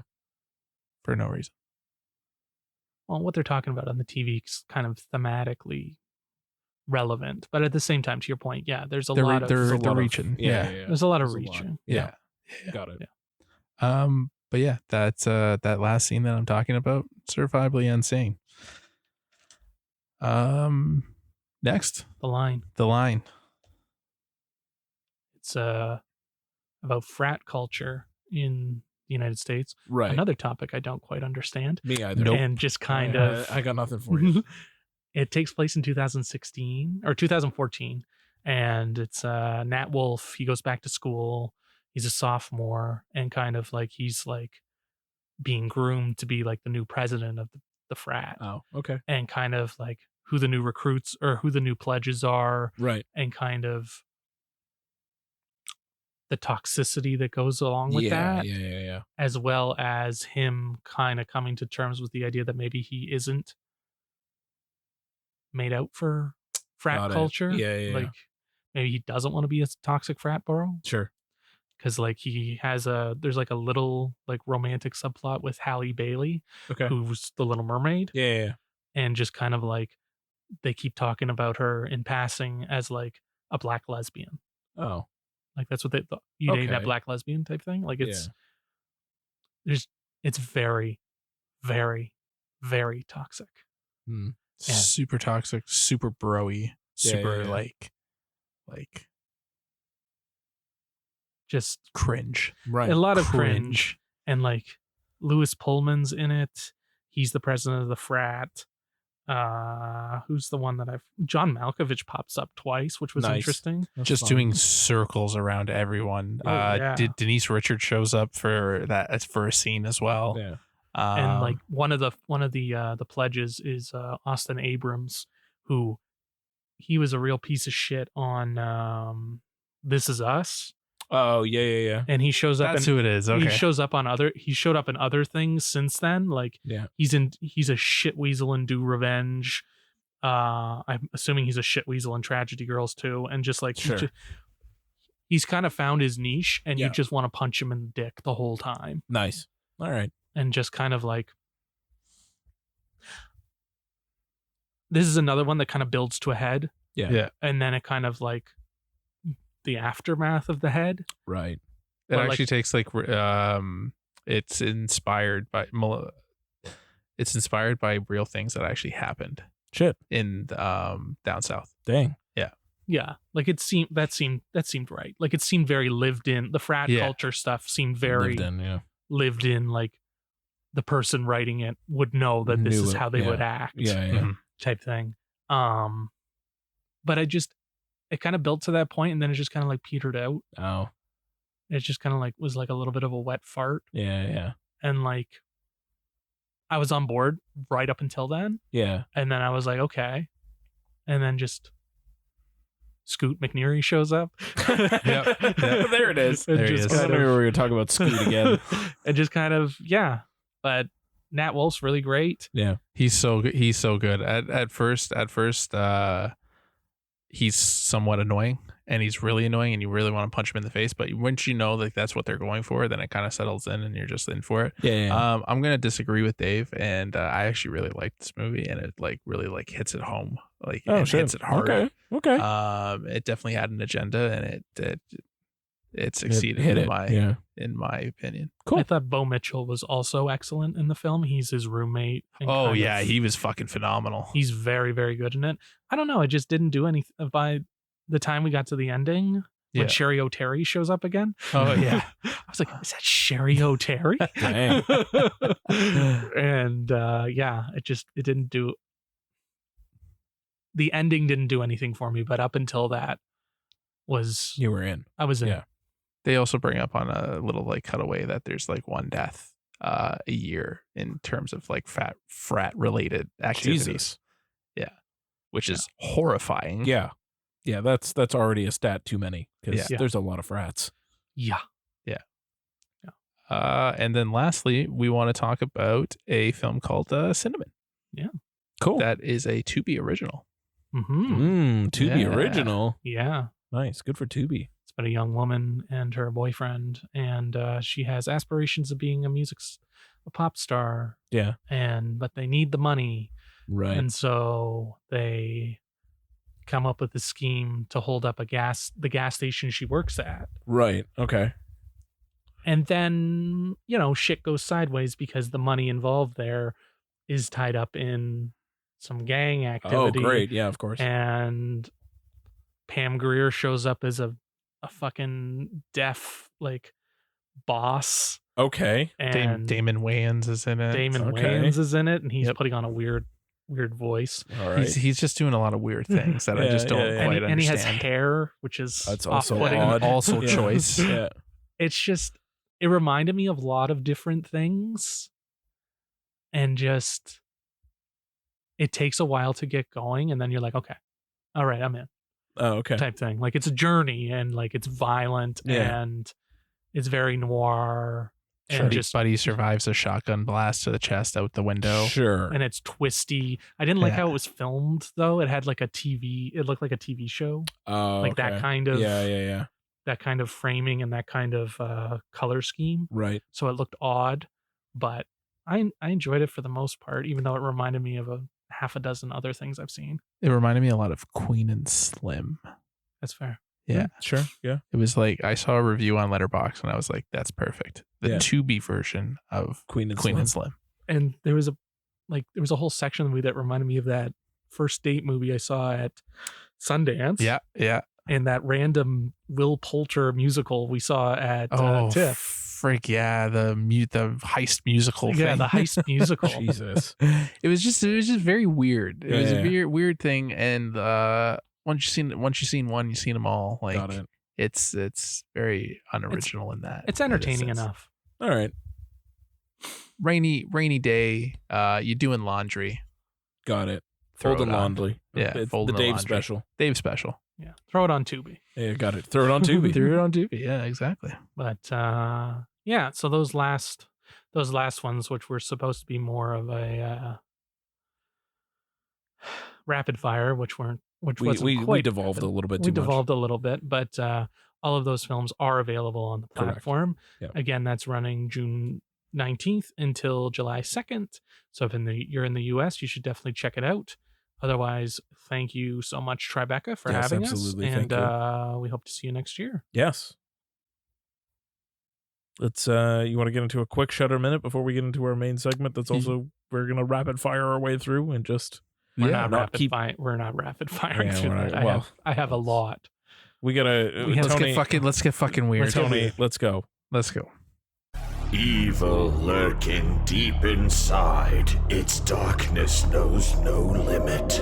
So listen closely if you dare. This is the Shudder Minute. What do you got? I have for you guys today a movie called Brooklyn 45. Yep. Sum this up real nice. Takes place in 1945. Cool. Imagine that. Imagine that, right? Aftermath of World War II. Yep. 5 friends get Sure. together. Yeah. To have some cocktails. Nice. One guy is feeling really bad because his wife just committed suicide. He misses her a lot. Jesus. All and right. you know where I'm going with this. Oh, He wants to connect he with her wants to connect with her. in Yeah. everyone's favorite Bust out the way. Ouija board. A seance. A seance. Yeah. Getting really tired of these seance movies. Absolutely. But this one's in 1945. But this one's in Ooh. 1945. And it's a ghost story, but Yeah. it's not your typical ghost story. Interesting. It's more about Spooky. the ghosts in your past. That Interesting. play more of a Okay. vibe. Spooky. Super Excellent. I like it. One to Honestly, nocebo. Nocebo is not the bar anymore. We have surpassed. Okay, Nocebo. one to whatever the bar is now. I would put it on bar. I would put it on par with Bone Woman for Yeah, sure. Yeah. It's Bone Woman, Nocebo. So that's Bone Woman, Brooklyn 45, and Nocebo's at number 9. There was the other one too. Spoonful of sugar. Spoonful of sugar. Spoonful Yeah. of sugar. That one's Jesus Christ. that one's just under Nocebo. Just under Nocebo. It's almost a Nocebo. All right. This one was really good. Some of the CGI was a little bit dodgy. The ghosts reminded me a lot. The ghost action when the ghosts do appear, because they do appear, reminded me a lot of the Frighteners. Ooh, I do like that movie. Right? Cool. So I like that. Yeah. So badly. Overall, the movie was really good, and I Cool. liked the psychological horror of and the whole morality aspect of like what soldiers did in war, Absolutely. and there's like a whole subplot with like a Nazi spy that gets way out of hand. But the whole morality of a soldier, Nice. and what they go through and what they have to live with at the end, right?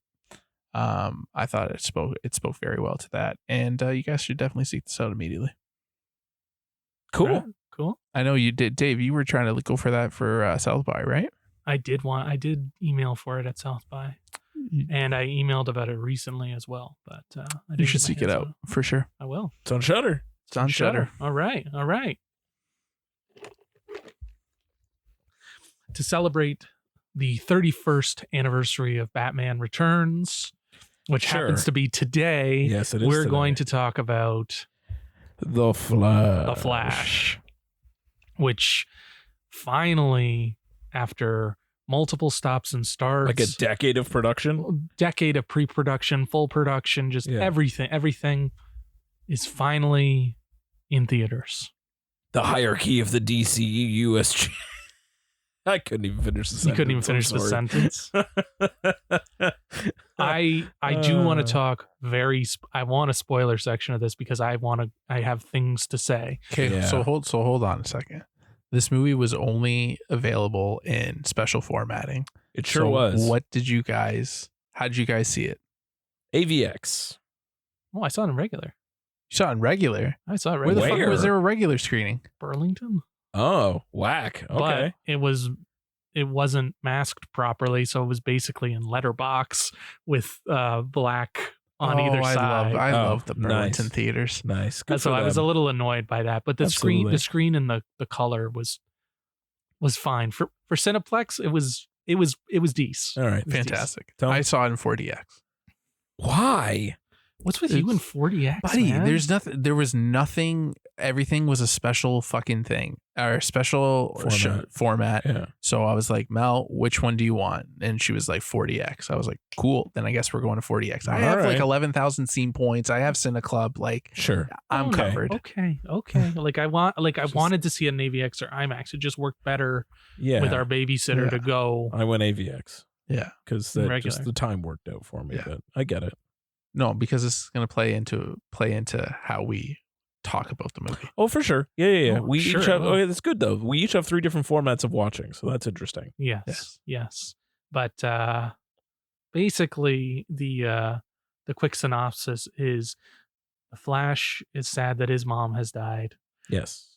She was murdered when he was a kid, and his Yes. dad was arrested for the murder. Yes. And he has an appeal coming up. Correct.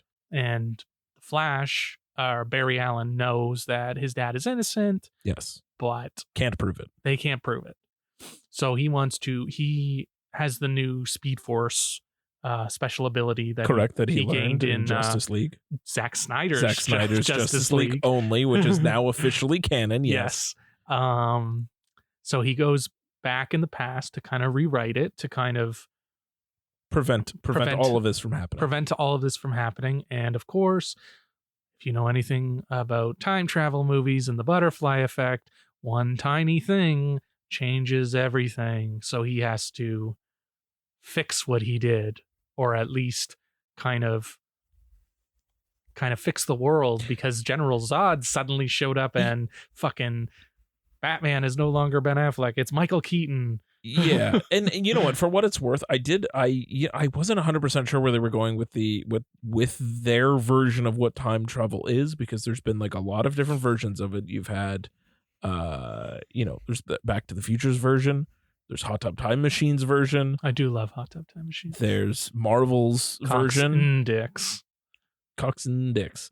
There's Marvel's version with branching timelines, and then there was this version which was overlapping, intersecting timelines, which I thought was an interesting take. And Spaghetti. and The yet spaghetti metaphor was and pretty yet cool. another movie about a multiverse. Correct. Multiverse is so hot right now. The studios are learning all of the wrong lessons from everything. But anyway, and Well, this especially the movie fact that this movie came out after Across the Spider-Verse. Yeah. Yeesh. Yeah. Because there's Oops. multiverses done right, and then there's the Flash. Oops. Yeah. But Poor planning on their part.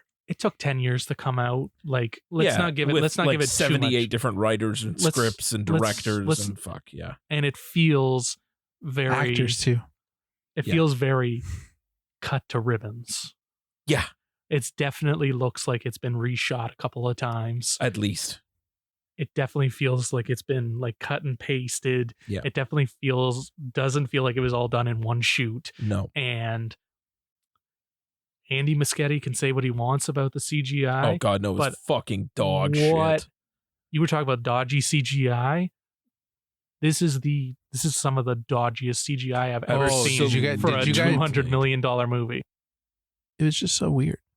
And like, it's like, you can totally notice their face is not the same. Yeah. And it's it's so jarring. Yeah. Like, it's so incredibly noticeable. It's like, did you not see that in the edit? Like, who signed off on this? They've perfected to get the same actor playing two roles and then being on the same set at the same time, where it still looks real. Yeah. I don't understand how they couldn't do this here. Yup. Like, to me, it feels like after all of their shenanigans over the last 2 years, I'm just gonna call them shenanigans because that's fair. Holy shit. Yeah, absolutely. I feel like with all of that, they were just kind of like, we can't cut this movie as a tax write-off. I don't want to put any more money into it. Yeah. Type thing. Yeah. We'll reshoot this. The rest, don't bother. Bang it out. Yeah. And like, it's dodgy CGI, but I'm not going to blame the artists because there's definitely a lot of artists overworked, and underpaid. they've definitely been overworked and underpaid. But yeah, it looked like hot garbage. Yep. The scene right at the beginning with the babies. Oh my God. What in God's good name was that? Yeah. I was sitting there and I was like, Dave, what it's supposed to look like that. I was like, what the fuck is this? It's so bad. This It's movie's so horrendous. unbelievably in the bad. year of our Lord 2023, this movie cost $200 million to make, another 100 and fucking ad budget. Yeah. It's part of a greater fucking universe. It's like the big play for Warner. Yeah. And that's what it looks like. Is it even a big play? What the fuck is the point of this movie's existence? I don't know. They're resetting everything in 2 years. What the fuck is the point of this? I just don't know why we're even resetting anymore. Like, stop. Just it's already dead. Stop. Yeah. Yeah. Stop. Yeah. But yeah, that fucking, like, it was fun.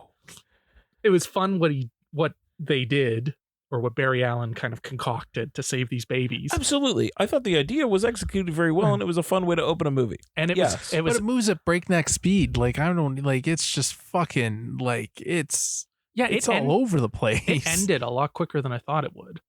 Yeah. Yeah. And it was just like, you're in, and then you're like, you're into the next scene. But it was and like in 40X, like, your fucking chair is like, it's 2.5 hours, but yeah, it definitely like whipped by. Yeah. And like, I just loved that I finally figured out what the hell was up with that Funko Pop thing. Because when I bought Batman and the Batwing, there was the Flash with a bunch of babies. I was like, what the hell is this? And then the moment the building starts collapsing, I was like, I get it now. Yeah. Dumb. And you know it's what? Lynchian. You know what? Shoving a baby in a microwave. That was... Also, question, that microwave would be really, really hot, right? Yeah, there's a burrito in it. No, but because the heat, right? He puts that microwave next to the baby on the thing. Wouldn't it singe the baby? No, the microwave itself, like the outside of a microwave is always cold. Yeah. But they fire. Tony, Why are you bringing logic into this? Tony, like he they put flamethrower that fucking microwave. Would that not be singed to a bit, or it just stays cold no matter what? There was already a burrito in that microwave, and he put a whole baby inside the microwave, and somehow when he got to the bottom and had all the babies on the stretcher, the microwave dinged like it finished cooking. Somehow, and there was a baby inside that was fine. So let's just dial the logic all the way back to a 1 and just say that it happened. Yeah. I really, really like that opening scene though. Yeah, I thought it was fun. And- Again, a good way to start. Kind of like go. Batman v Superman in that way of just like, ooh, this is fucking nuts. And like with Batman kind of doing his thing. Yeah. And the Flash doing Even though his that thing. CGI also looked like hot garbage. It looked a lot better than the babies. True, It looked a lot but better. still garbage. It did not look very good. Like The the- cars looked like fucking PS4 era graphics of cars. Yeah. yeah, it's PS4 is not that bad. At least call it PS3. PS2 or PS3. PS3. I'll give it PS3 Gran Turismo vibes. But fucking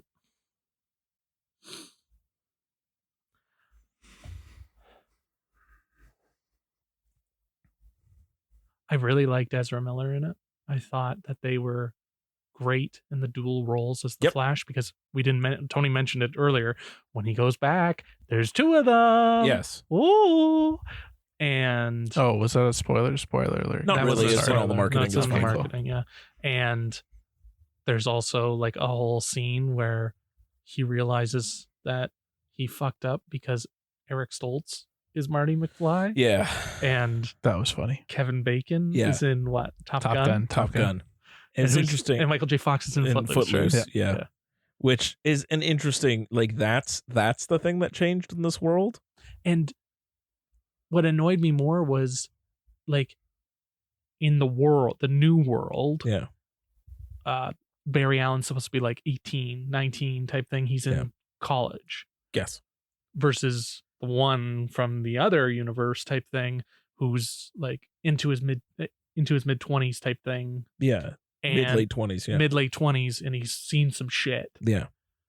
But Ezra Miller like kind of makes them kind of the same. Basically. They're kind of like they're not really interchangeable at any point. No.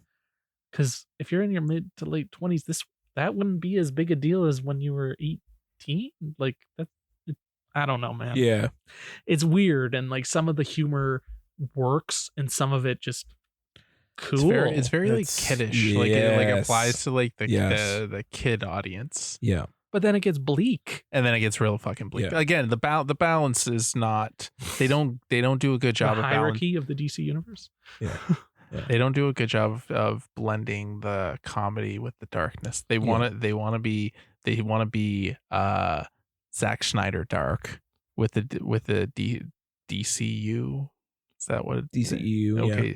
Right? But they also want to be light and fluffy because Flash is more of a light and Like fluffy, right? Yeah. It's Hard to find that tone. it's hard to find that tone, and it's very jarring, and I keep saying it moves at like breakneck speed It because does. like Yeah. you're fucking going this You're like running around like the Flash. exactly exactly, but that's not how. And I get like that's the tone you want to go for, but like that's not viable. Like Yeah. that's no one's gonna like that. Where do we want to put in a spoiler thing? In a little bit. In a little bit. We got another few. I think we Okay. got another few minutes in us before I will. we go off on the spoilers. Yeah, and I will mention that okay, then we can talk a little bit more about sort of how this movie was marketed as well, because like good fucking Christ, they included every single scene that was going to feature Batman and Supergirl in all of the fucking marketing. Yeah. Like, everything. What the fuck was missing? It was all done already. But they also didn't want to emphasize Ezra Miller, right? They were kind of They were trying to probably they were swing it trying- at Ray. they were trying to pivot. polish a turd. yeah. Like credit where credit's due. Yeah. It came out, It sure did. and Ezra Miller is front and center, but they aren't front and center of the marketing. Of the marketing, correct. Yeah. And Ezra, like the Barry Allen storyline is everything to this movie. It is the movie. And there's like some really really good. emotional, Yeah. like heavy hitting beats it Yeah. goes through. We'll talk about the And- ending a little yeah. bit later. But it like Yes, absolutely. and- I agree. they're such a great actor. I agree. And they do are. so well in these emotional beats. Agreed. And you're just like, Even just but his f- but acting. fuck all like, all the other things you've been doing. Like, Jesus, what are you doing? Yeah, even their acting, just when playing two different versions of Barry, was good. Except when they were kind of making them the same. Yeah, but just the fact that like they were playing and like they made them two very discernible characters. Like each of them they kind of blended towards the middle, but they did a good enough job. Like, one was very clearly a different version of Barry Allen. That was this dopey kind of burnout kid. Yeah. And the other one was seen some shit, Barry Allen, as you mentioned. And like, I think they did a decent enough job making that line pretty clear until a certain point when then it stops becoming as clear. But what did you think of like the Speed Force stuff and like him like running in like a sphere? Again, a cool idea. It's Like, interesting to think about time in that way. I thought the CGI there was a little more acceptable than the babies. Ish, still not great. Not great. It's still pretty shit. No, then it gets into like the Roman Colosseum. Yeah, thing, yeah, it and was it's pretty shit. just Garbo. It's weird. Yeah. Just Garbo. It's just a weird film, and when it's been promoted for the last 6 months as like the best superhero movie ever made. Everybody coming out of the woodwork saying this is like king shit. This is Tom everything. Cruise, Jimmy Gunn, fucking Stephen King. The big premiere at CinemaCon. Everybody's saying jizzing over it. It's the greatest thing since sliced bread. Yeah. And hype on this was way too fucking high for what it could way too deliver high. on. And then they screened the fuck out of this thing, and then seeing it finally, you're just kind of like, that's it. Maybe you should have brought down the hyperbole. Yeah. I get it. You have a turd, maybe not even a turd. You have a lead actor who's problematic. Yeah. The movie cost a lot of money. A lot of money. You can't just write it off. No. You have future plans that contradict what happens in this movie. Like rock in a hard place type thing. But at the same time, some of the CGI is inexcusable. And to our point earlier about he went that way, it's fucking distracting. Yeah. Yeah. Yeah. It's fucking distracting. And like, you could say all you want, because I've seen some Twitter posts where people are trying to defend it and trying to say like, oh, well, if you're paying attention to the story, the CGI shouldn't matter. Well, I can't pay attention to the story because the CGI is in this day and age terrible. Yeah. There's no reason for it to be like that. A lot the of baby scene's inexcusable. Yeah, and a lot of people are like, "Oh, well, like look, people called whatever there was the fucking height of CGI back in 2001." It's like, yeah, because we didn't. That's what everything else was. That was the height of CGI in 2001. It wasn't distracting because that's all we knew. Yeah, and like now we've seen it done better, so now our eyes are trained to know what looks like fucking dog shit. And like, our Lord and Savior, Jim Cameron, has he waited to make his movies until the CGI was good enough. Yeah. There's no excuse anymore. Melissa said that she felt like she was in a video game. Yeah, at some that's points. fair. Absolutely. Right. That's definitely fair. And especially with the 40X, it's hard not to. Yeah, this movie very much felt like minus the Flash's storyline. This movie felt like here are all our action figures. Let's see what they do. Yeah. Because all the rest of the plot lines don't fucking matter. That's all fucking bullshit. Yeah. And even if they didn't have to tweak it or fix it so they can continue the story or kind of write characters out, even if they didn't have to do that, it's still why didn't you just make a fucking movie? Just make a fucking movie. Yeah. Spoilers. Let's talk some spoilers. Let's go. Let's go. Some spoilers. What did you guys know? Who did you guys know showed up? Before you guys talk, if you don't want to hear this, or if you've been off Twitter, or just fucking spoilers. online, don't just stop. Just Yeah. stop listening. Come back. We appreciate you. We appreciate your patronage. We don't want to ruin this movie for you. Yeah. Did Continue. are you talking before I saw the movie, or just from the marketing, or what was before you saw spoiled? the movie? What was spoiled for you? What was spoiled for me? Well, obviously we knew about Keaton. Yeah, well, That Keaton was clear. Yeah. We obviously knew about. I didn't know about his ascots, but no. So Keaton, obviously, Supergirl, of course, sure. And then the only thing that was spoiled for me before I saw this movie was the abomination that is the Christopher Reeve thing. Oh yeah, I saw a screenshot of it. Yeah. And I was on Letterboxd. Yeah. Looking at Nick Cage's fucking filmography. I was on Nicolas Cage's filmography on IMDb. What the hell is that doing there? What the fuck? Oh no! I wanted to search something just to see. I'm so sorry. Like, what does Nick Cage have coming out this year that I need to be aware of? Yeah. And then he has like 17 movies coming. Yeah, he has one coming to Fantasia that I'm really excited for. Yeah. The Sympathy for the Devil one or whatever. Yeah. It looks nuts. Right. But at the top of that list was the fucking The Flash. Yeah. But apparently Andy Muschietti spoiled it like weeks ago.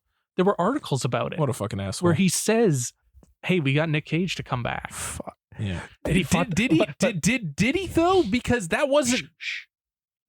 I know you were very passionate about this.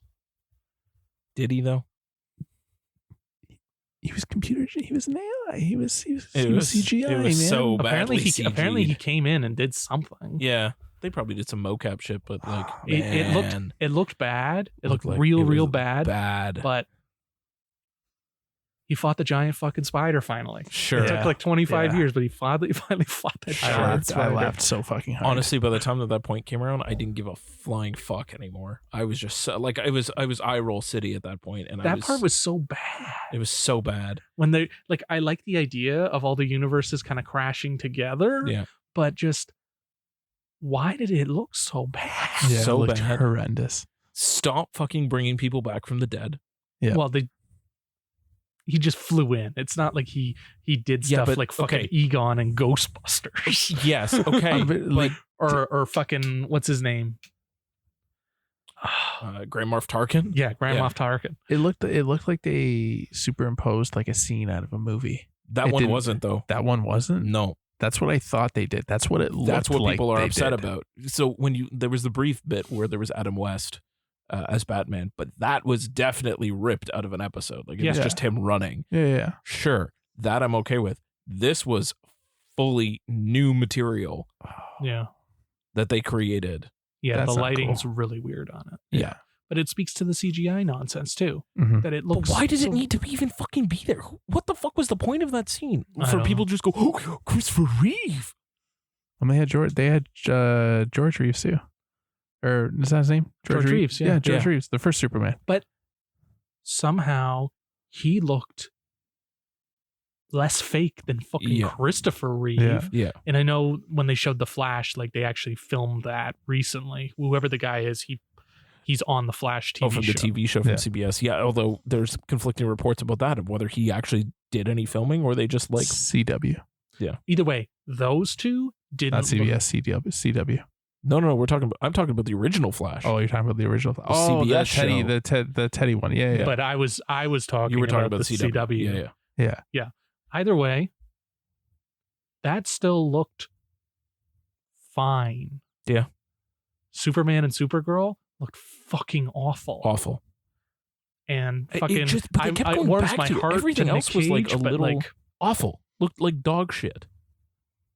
Yeah. It was I like the gimmick, I like the idea, but it just was so badly done. Their heart fuck? was in the right place. It was just poor execution. Like at least when Marvel did it in fucking Doctor Strange and had fucking Patrick Stewart come out to X-Men animated series music, it didn't look like ass. Yeah. Yeah. Like if they're dead, they're dead. exactly. Or they do what they did with Adam West and just take a scene from the movie. Yeah. And just like it's obviously like you Yeah. rotoed him out and then just made him run on this thing, but he was clearly like that was ripped from the movie or from the show or whatever. Where Like, it was I know a they scene of wanted- him running. I know they wanted to like put Superman and Supergirl on like the same plane of existence type thing, but yeah, it looked like complete shit. Bad. Complete shit. All And for people to just go. It doesn't serve the story I in thought any there was way. more. I thought there was going to be more to it. Yeah. When I saw the screenshot, I was like, oh, okay, cool. Christopher Reeve shows up. That makes perfect sense. Sure. But then nothing happened. nothing. Nothing happens. comes of it. Nope. And like I was hyped for like I am Michael Keaton fanboy through and fucking through, but what purpose did he serve in that movie? Nothing. Yeah. He just shows up. He's like, hey, check out my ascot. Yep. Here's the Batmobile that we don't fucking use. Yep. Here's the new Batwing, which is fucking cool as shit that we do use. And I'm dead. He was the best part though. He was very good, but he was got done dirty. so good. And but they completely wasted it. they wasted him. They wasted him. it. They wasted Supergirl. Yep. Yeah. Because she's very What was good the as point of well. her? She's great too. Waste of Very time. good. Yeah. But I know that was one of the endings that Yeah. they reshot, was they were supposed to show up. And Michael Keaton was supposed to be the new Batman. Yeah. Yeah. They did. And they were 'cause gonna kind of- there was set photos of that. Yeah, and they were gonna kind of like, because he was supposed to be a big part of Batgirl. Yeah. And he's supposed to be an Aquaman, but I think they changed that too.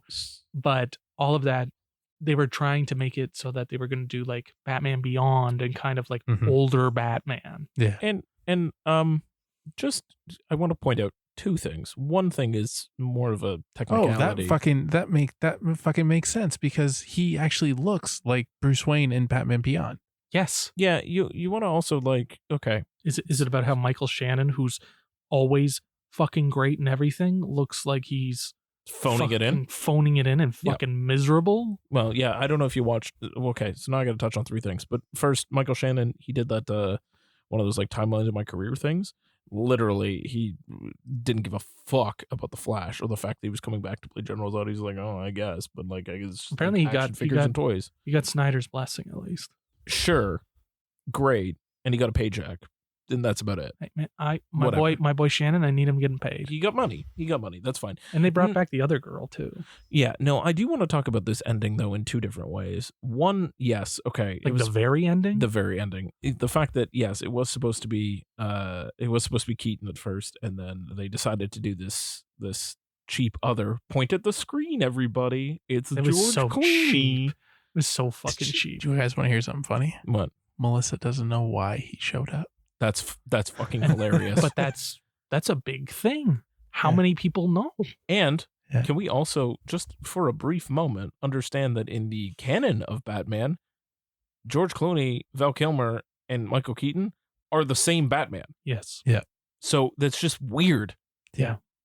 Like, what? Yeah. And the bigger problem I have with that entire ending, even the Michael Keaton ending, the bigger problem I have with that is the big moment in this movie, the big lesson that Barry Allen learns is that you cannot fuck with time. Like, And he fucks. you can't change the past. It is what it is. And then he goes ahead and changes. He the goes past. ahead And and then he changes it. undoes everything that he learns. Yeah. Yeah. By changing the past again. And it's like, are you fucking kidding me? You just spent 2.5 hours basically yelling at my face that like timelines are immutable. You can go back and change things, but it will catastrophically ruin things. And you had a fight with yourself about how if you continually go back and try to rewrite it and try to make things perfect, it will never work because some things are just going to happen. Things happen. The canon. The canon. Can I say something to your point Yes. about what you just said? Yeah. How far into the movie are we when we see the tape and like we notice that he doesn't look at the camera? It's pretty early on. That was pretty early. It's before Pretty he early, even goes like, to the Speed Force. probably It like was the 20 last thing that happens. 20 or 30 minutes in.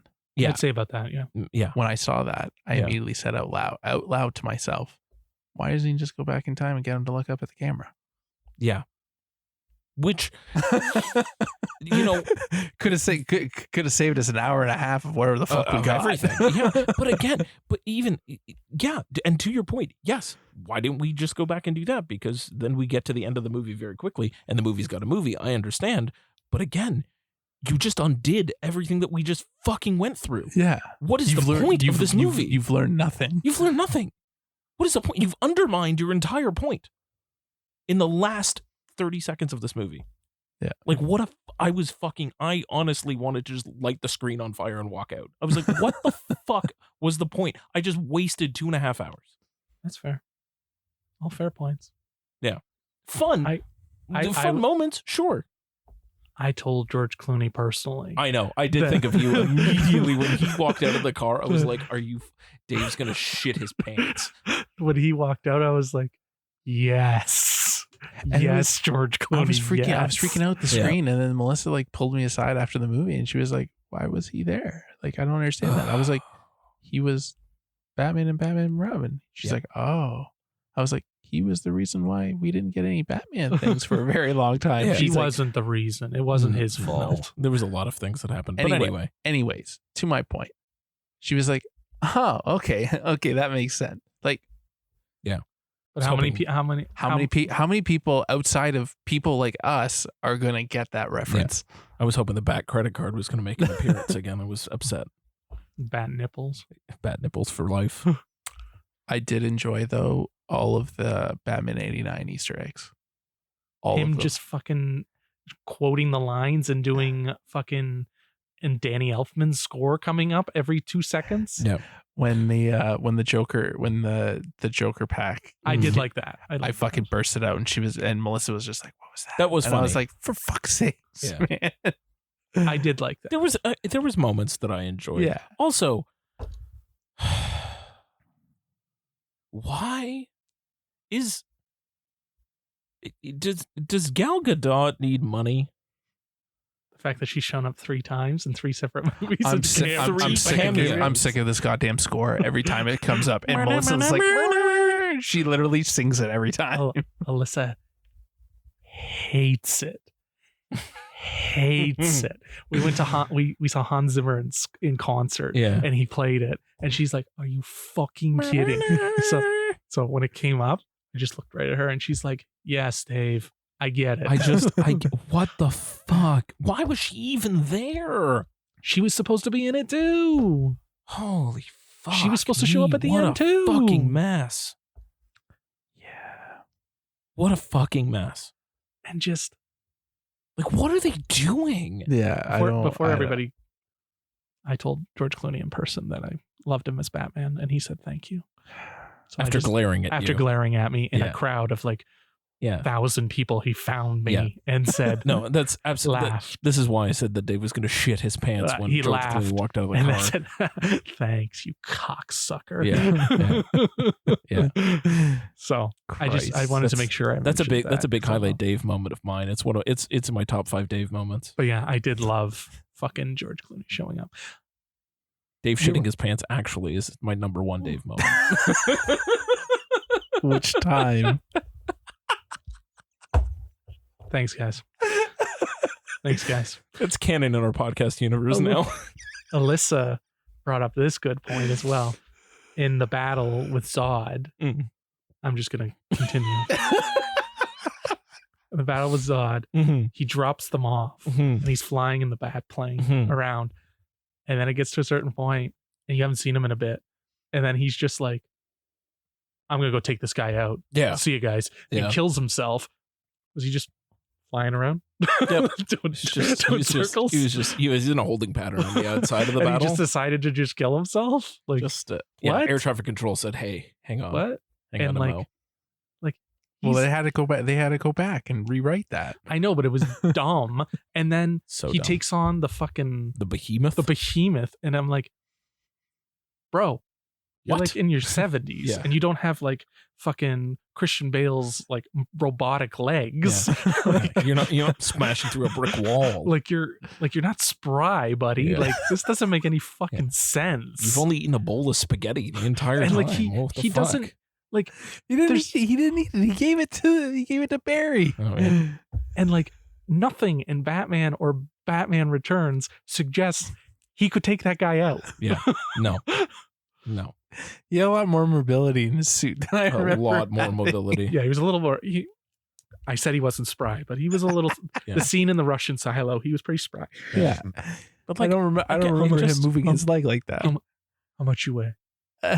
Fuck off. just like it just to me it just felt like they trotted Michael Keaton out to say some lines, have some moments, and they did it for people like me. That's it. But he was- Weaponized nostalgia. I love that phrase. I love it so much. Yeah, that's fair. And but he was very good. Yeah. It's just he didn't really serve a point because Exactly. you cut up the movie so much. Yep. Like, it's Yeah. Honestly, you want to watch all the scenes with Michael Keaton as Batman? Just watch the trailer. They're all there. and like, why would you shoot yourself in the foot and say, "Hey, we're gonna reboot everything" before the movies come out? Yeah. And apparently, Blue Beetle is part of the new DCU. I thought it wasn't. I thought it was No. the last one before. No, apparently it's part of the new. He is the Whatever story. the I don't fuck. think the story is, but he is a part Oh. of the new DCU. Sure. And like Aquaman still has to come out. And I think- Aquaman is part of the DCEU. and I think like Ben Affleck might still be Batman in that because apparently Yeah. they did test screenings with Keaton and everybody's like, "What the fuck is he doing here?" Yeah. Because they hadn't put out the trailers yet for Flash. Also, so no, it's everybody's going to be like, George "What the Clooney. fuck?" Now it has to be George Clooney. Bat nipples are coming back in a big way. Fuck yeah. And like Ben Affleck had that great fucking scene where Yep. he's talking about loss and regret Yeah. and, you know, And the coming scars to of your terms, past. the scars and- of your past. And then he's just written out. Yep. And also, DC can't own the scars of its own past. It needs to rewrite history constantly. Yeah. So, I just don't way to understand. undermine your own story.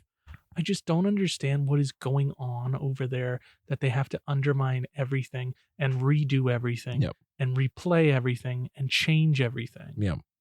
Like, just fucking let it come out. I'm with you. Like, yeah, I know Batman v Superman was a debacle, but you Sure. know, if it was 30 minutes, if they had left it 30 minutes longer, maybe it would have been less of a debacle when Yep. it came out. The Snyder cut of that one is legitimately better. It's so much because it has context. Yep. And just, Did you end up watching Zack Snyder's Justice League? Not before yet. you said I'm this? getting No. there. All right. I'm getting We'll talk there. about that when you get to it. And like, Have you seen it? No, I haven't got and there I'm yet. still disturbed to no end that they forced Justice League to come out and didn't just give him his time. Yep. And like they don't know. There's been so many different regime changes and none of them fucking know what they're talking about. Nope. But yeah, I don't understand how none of them can figure it out and how No. they can make movies like The Batman and Joker, Yep.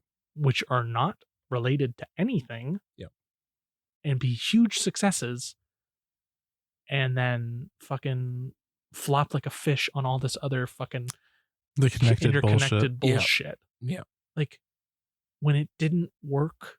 Yeah. When you fucked up Justice League and Batman v Superman, when you fucked all that in the face, why didn't you just at that moment just pivot? Like, Yeah. Aquaman is only minutely connected to the universe. Yeah. Right? There's only a certain amount of it that's connected. It's very much its own fucking thing.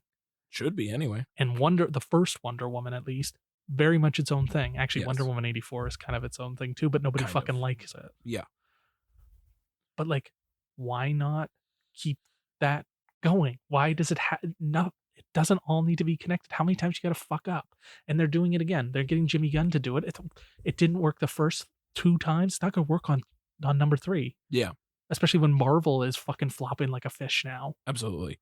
And I want to put, so I think there's a fun, and this will be fun for our listeners as well, but I think when we hit Aquaman 2, because I'm sure that's going to be on our radar, It is. when we hit Aquaman 2, I think that episode, let's talk the DCEU and what the fuck happened, and also the Marvel Cinematic Universe and where it's at right now, and just let's You want to just have a comic book episode? absolutely, I do. Alright.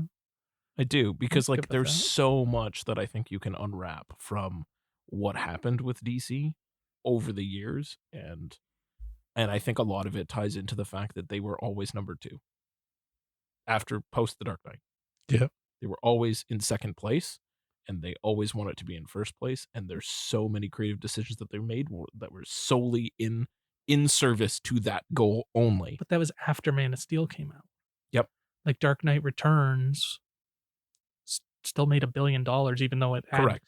the fucking shooting. It was That somewhere around ruined it. somewhere around Man of Steel. And Man of Steel came out. Dark Knight Rises. Man of Steel came out after Dark Knight Rises. You said Dark Knight Returns. Yeah, you meant Rises. I meant Rises. Yeah. I like Returns better as a title. Yeah. But obviously they can't call it that. Of course. Man of Steel came out, Yeah. and then they immediately It's there. pivoted. Yeah, it's there that Like we there's some slight like Wayne Enterprise like like notices type thing, or like Yeah. there's like the Wayne Enterprises logo on a satellite and on like a truck type thing, but Yeah. it's just there. Yep. It doesn't mean anything, much like they talked about Metropolis in a Batman movie once type Sure. thing. But and then they pivoted off that, and then they had to make it all interconnected. And it was Yes. like, And we're still dealing Why? with the We're still ramifications dealing of with that that. decision back in like what 2011. yeah, 2000, like the mid 2010s. Yep. Like we're still dealing with that. And it's like, you failed badly. A lot. Just pivot. Yeah. Do something else. Yep. Not everybody can be Marvel. Yep. Even Marvel shot themselves in the foot now. Yep. Yeah. Like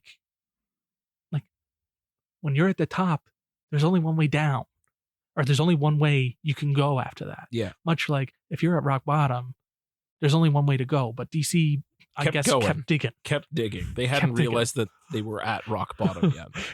Like they got rock bottomed by The Rock. Yeah. Oh my god. And yeah. then just waiting for him to say that the hierarchy in the Fast and Furious universe is about to change. There's a meme on the internet Yeah, where it's like the back of Dwayne Johnson's face in like a boardroom with people, and Yeah. it's like Dwayne Johnson watching the DCEU fall apart for him to take his reign on the hierarchy. Yeah. Like he can't even be in the same room as a Vin Diesel. Get the fuck out of here with Yeah. changing the hierarchy of Fast. It's just,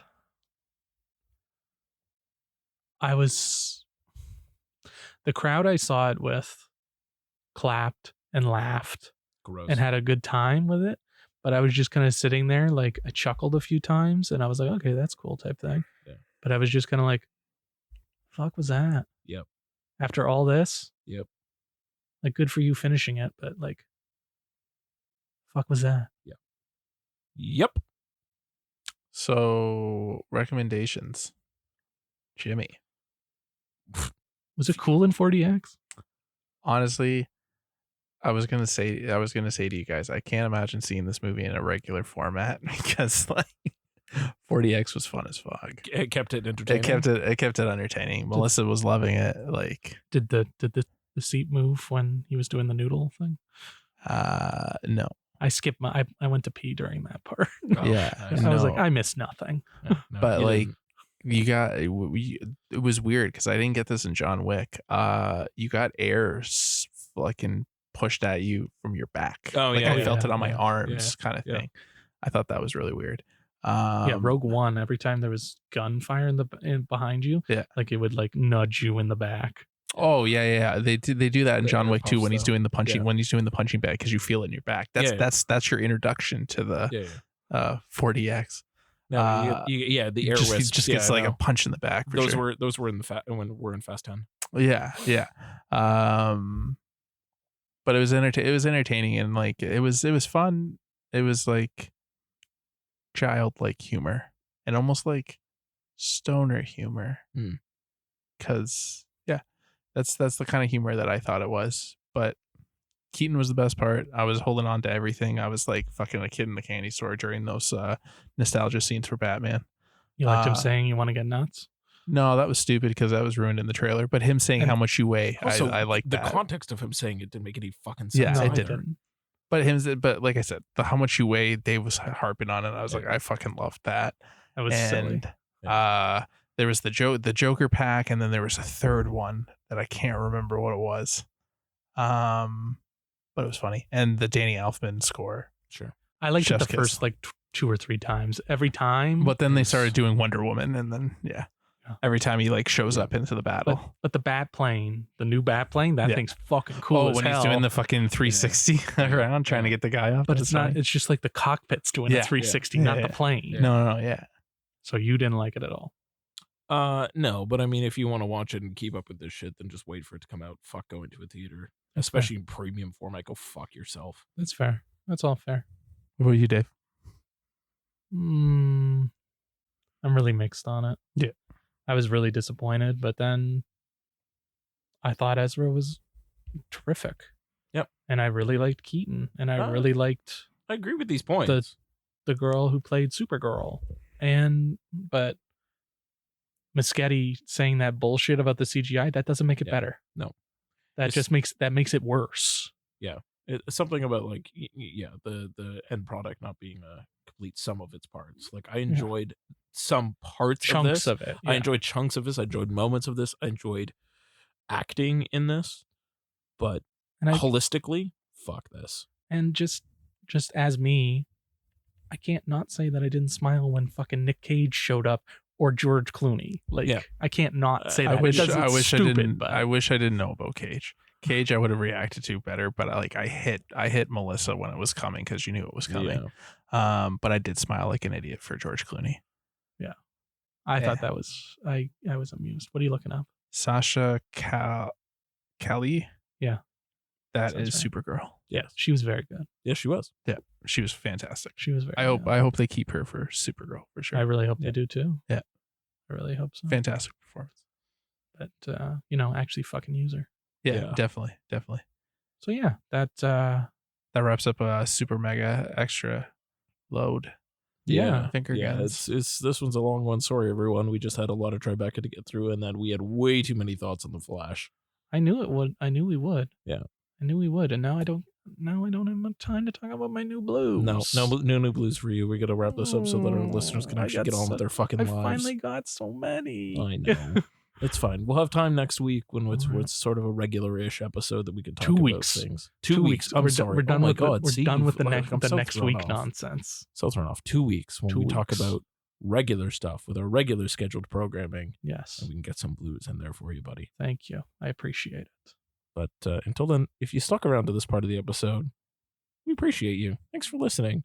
Hope you enjoyed our thoughts on everything, and I hope we give you like a good list of shit to watch coming out of Tribeca and a movie to skip and wait, because no. Thanks so much for having us virtually, Tribeca. But absolutely. Fantastic. Yes. Had a blast. Thank you so much. And we hope to be invited back next year. Hells yeah. Yes, sir. Yes, sir. But until then, for all of you guys, our loyal listeners, see you in 2 weeks. We love you very much. Bye.